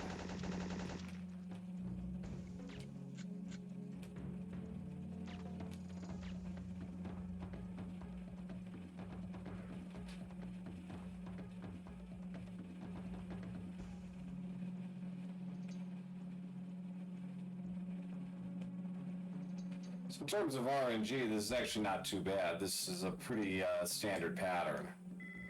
That first spot is almost always one of the three. The others, there's I think 5 or 6 other locations the others can be at. So I'm going to just do a nice little skip here and take out these guards. Were you able to get everything? It's all right. We must move.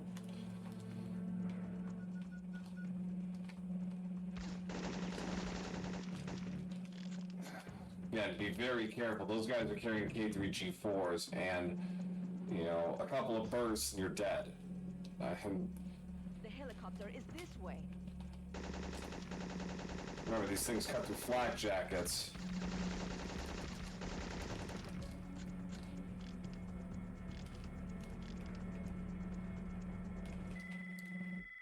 So pretty easy level. Now this is one of the only like mandatory stealth portions of the game. This opening bit where I've got to take out the consortium commander Silvers, who's going to execute all the test subjects unless Leon stops him. So, but getting rid of him is actually pretty easy. So, but you just have to be stealthy until you get rid of him, and then you can, you know, shoot as much as you like.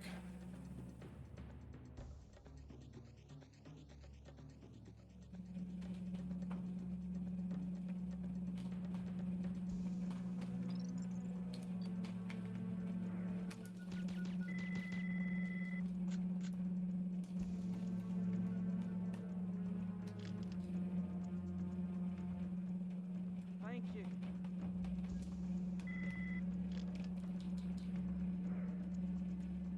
Thank you.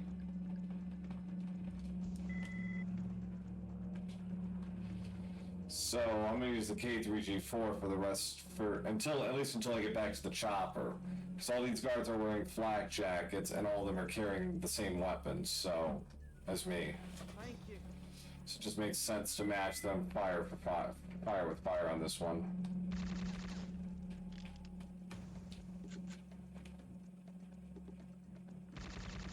Now, as it is with, you know, the snipers in the Afghanistan mission, it's a little tricky at first to know where all the test subjects are, but there's no RNG to this, so once you figure out where they are, the route is pretty simple.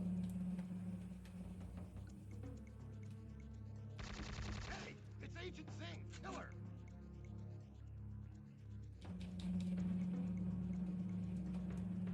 Thank you.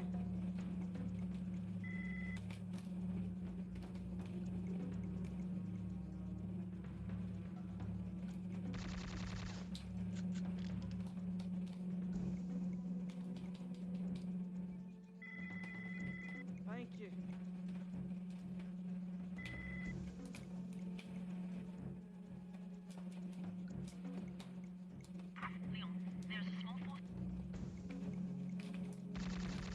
How many guards actually try to headshot you in this game? That guy is one of them.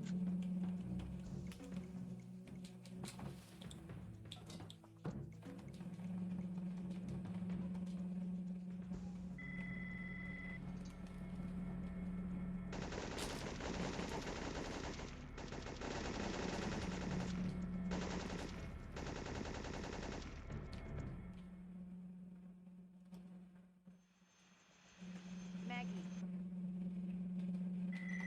Alright, so 5 to go.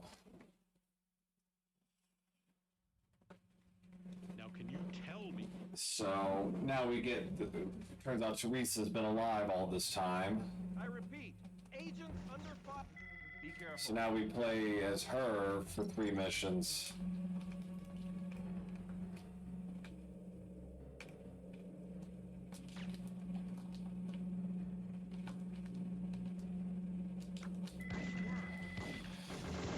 So this mission essentially involves a downed government satellite that lands near a survivalist compound, and the NSA is basically trying to kill everybody involved in the acquisition of said satellite, and just a big old mess. So.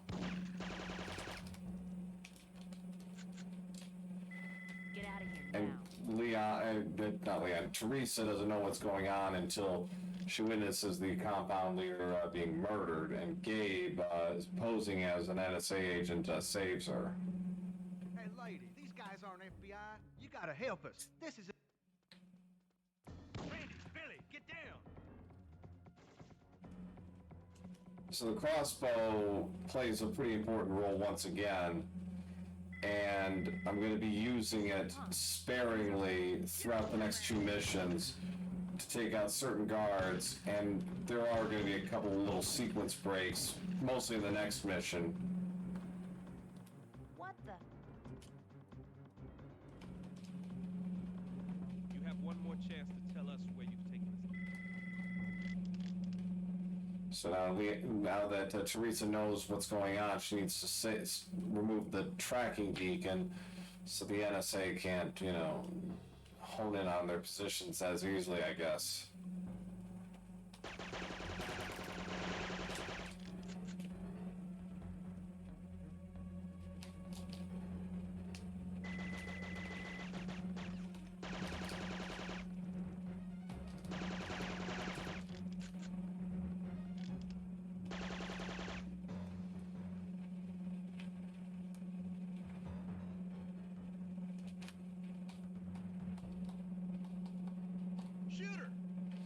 So, for some reason, this guy, instead of just shooting me, just decides to run away from me.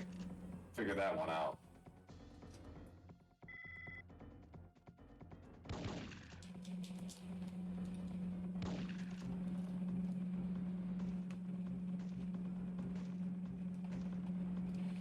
The crossbow is really meant for this section up ahead. You're supposed to really use all of your crossbow arrows, but in this case we're only going to need to use one.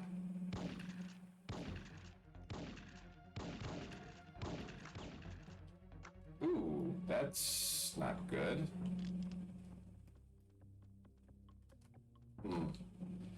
Should be okay. Yeah, it's not going to affect anything. Shooter! Don't usually miss, though.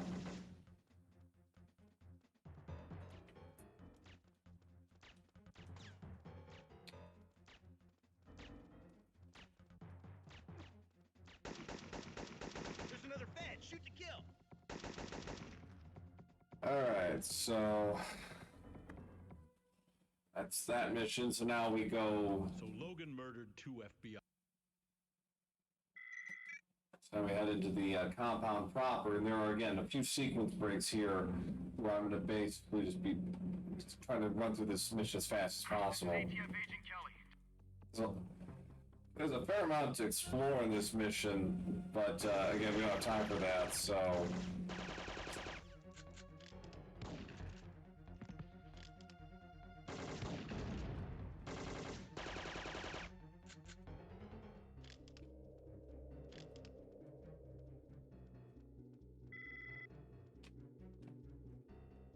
Where did Oakton hide the satellite data? What satellite? Just leave us alone. Wrong. Commander Silvers, this is Lieutenant Brown. Soldier, report.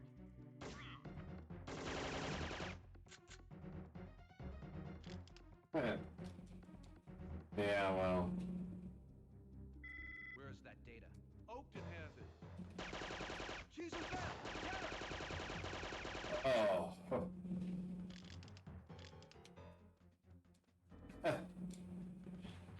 Yeah, I don't think you can.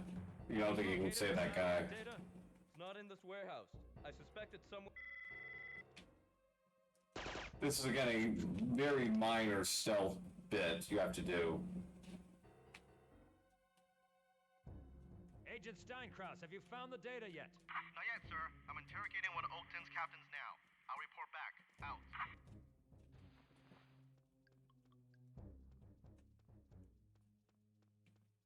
Almost. This is Agent Quinn, sir. He has succeeded, huh?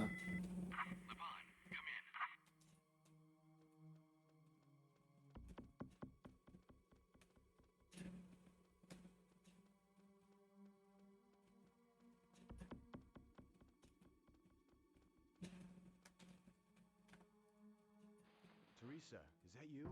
Kelly. So I'm supposed to take out these agents and the...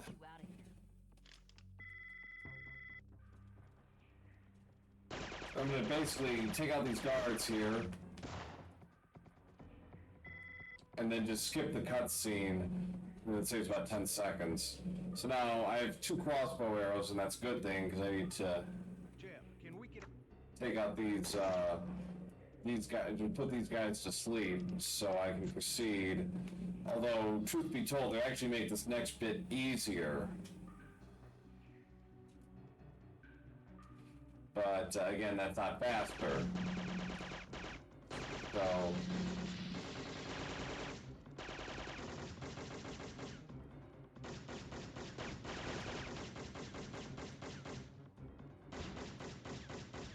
alright. Well, you know, they're trying to be thoughtful and all. I am going to take one safety here just so I don't have to do this bit again. Because there is a chance I'll get headshotted. Well, assuming the game lets me.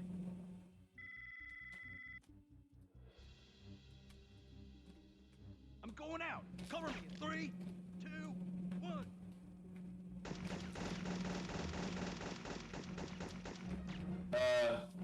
Well, that's I'm glad now I did do that safety.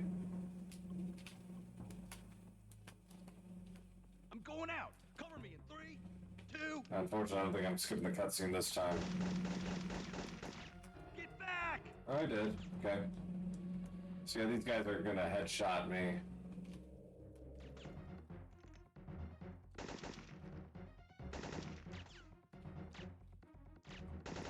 Okay.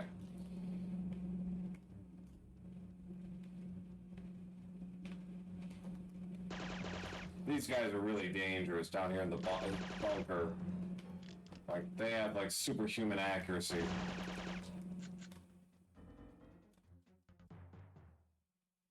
That's a neat trick if you can pull it off, Nemesis. I don't know.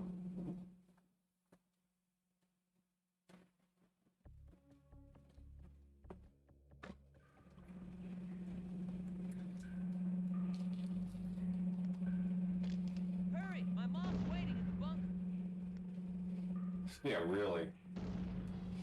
So again, this is more sequence breaking where I'm just going to basically skip sections Need a second to plant this. because, oh, I don't have to do that. You know, let's just move on with this. So normally he's supposed to protect Dusty while he plants those explosives.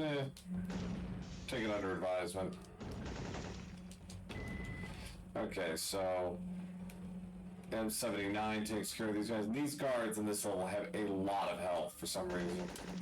Like, they're superhuman on par with the Afghans in the escort mission. Stay here. It's dangerous, but I...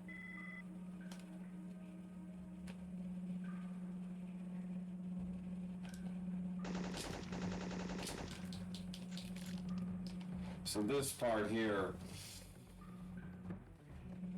Use these. I can find my way around. I'm going to try and get ahead of Dusty, so when I get to the next set of guards, he's not in my way while I'm trying to take care of them.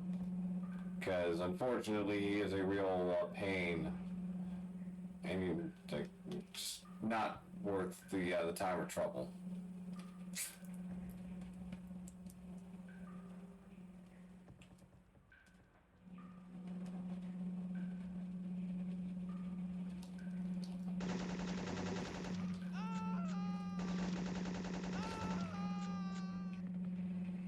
Alright, so we use the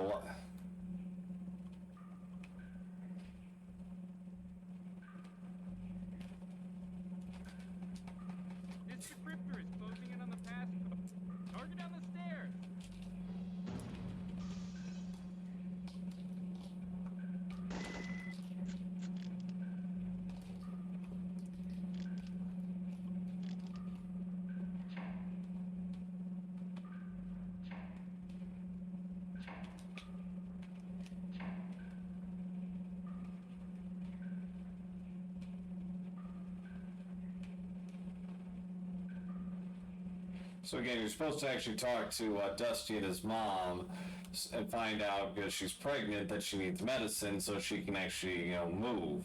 But we're just gonna skip that part and just go get the medicine.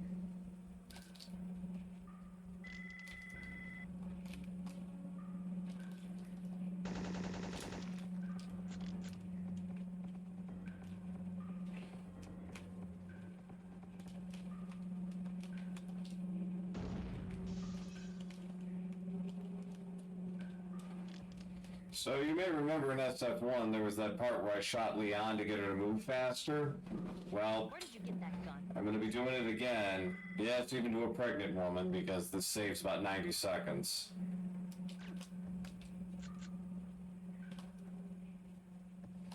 I know, I'm so terrible.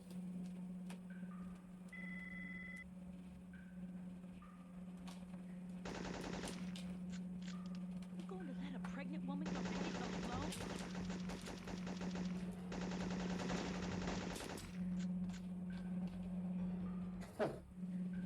Taking notes, oh boy. I don't know if I can make it.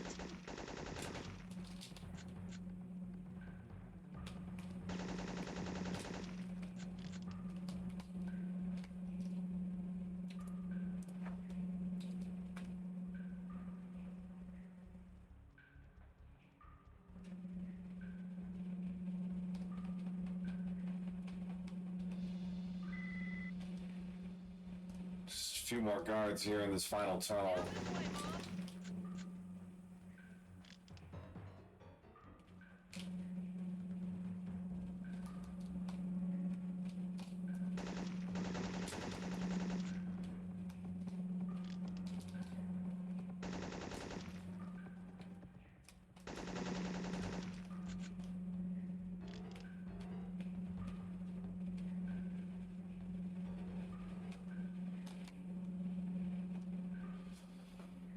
So this is pretty much the end of the level, and Dusty's gonna set some explosives here to block out the entrance.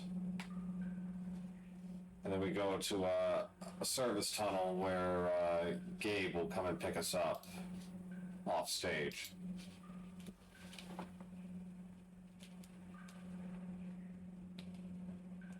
I'm gonna blast this to slow them down for good.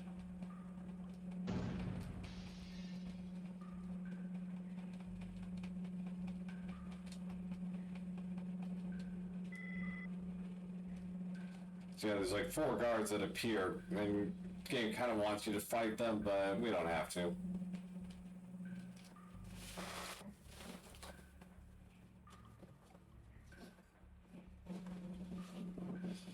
Alright, so...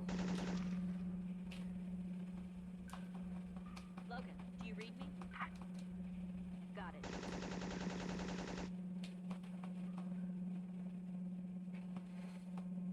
So it's revealed after this that the guy that's been interrogating them is Vince Hatton is actually, on top of being Secretary of State, is the head of the Arms Consortium that's been behind the agency all along.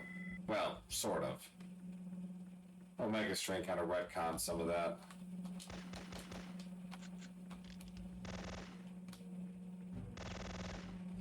So... Spy game coming out next year. I hate those things. Yeah.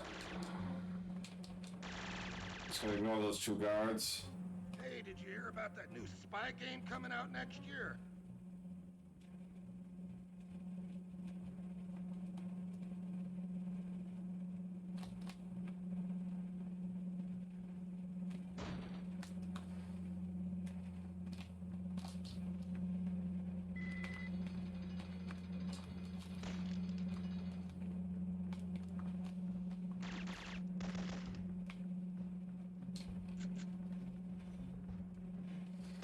So we gotta save these 2 bomb experts from consortium agents. There are 5 of them. It's a good pattern. Thanks for the rescue. Right. How many bombs?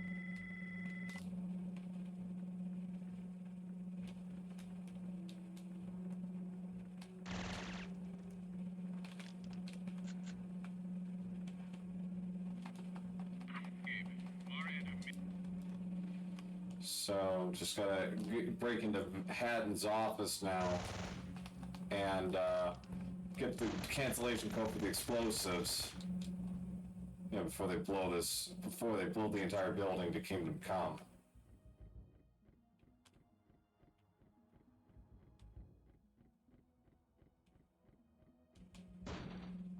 Where the cancellation code is in one of 4 locations, and this is the least optimal. Sorry, I got the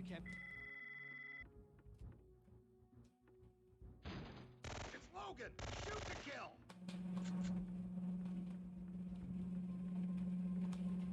So now we gotta chase Mara, who's gonna get on a Senate train. So what Syphon Filter game would be complete without a train? You will never stop me, Morgan.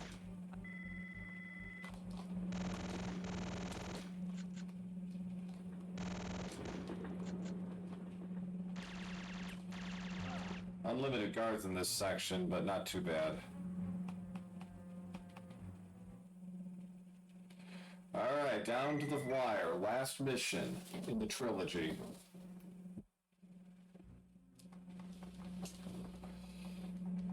Mujari, I followed Mara.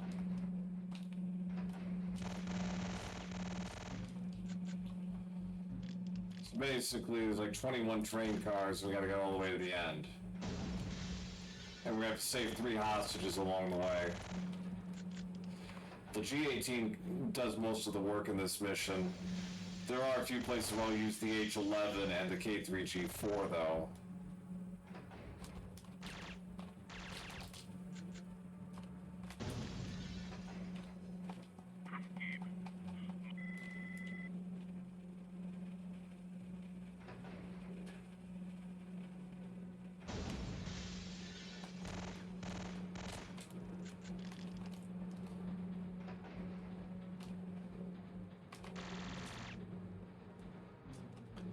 Nice bright light. I don't want to die.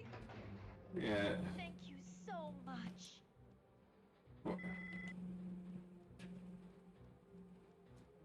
Well,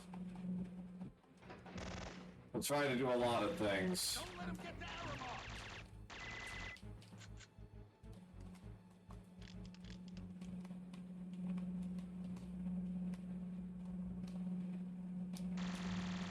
Oh. Cutting that a little close, aren't I? Thank you. I owe you my life.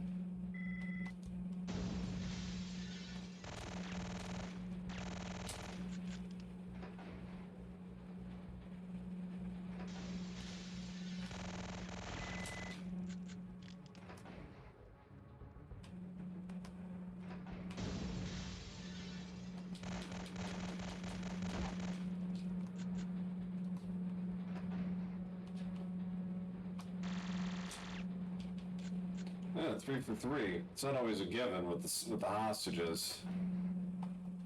You almost got me killed. Expect a call from my lawyer.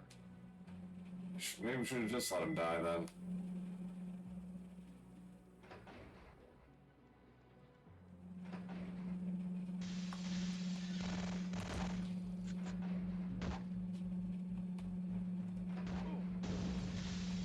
Now, normally you're supposed to get the AU-300 here. We're not going to need that.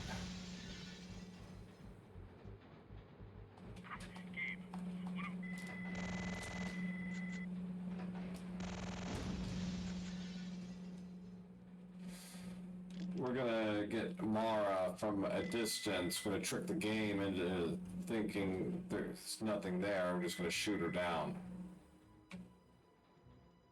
Time comes up and the cutscene begins.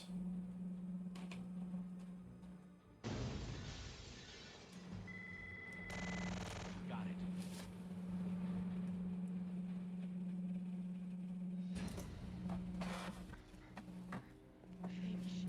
So all told, that was about a 351 run. About 350, 351. Okay, got it. Thanks. Mara's gone. Apparently security didn't see anything. Cameras have been wiped. Figures. Guess your first pass was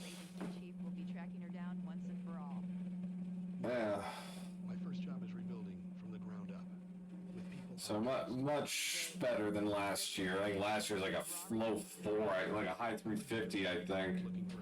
So this was about 2 minutes off my PB. So it's very satisfying to get that done. So, well, thanks as always for everyone who watched, and I hope you give me a follow on both my Twitch and YouTube channels, so I streamed simulcast on both of those, and much appreciated. And so again, thanks to RGL as always for giving me a platform for this. I think this will be the last time I do Syphon Filter, though, as a speed run, at least in any real capacity. And I'm looking forward to trying new things and trying new interests in my passion as a gamer. So looking forward to that, but I wanted to give a good send-off to Syphon Filter and to the Trilogy with one last exhibition. So thanks all for giving me this chance, and as always, I appreciate having the platform. So thanks all. It means a lot.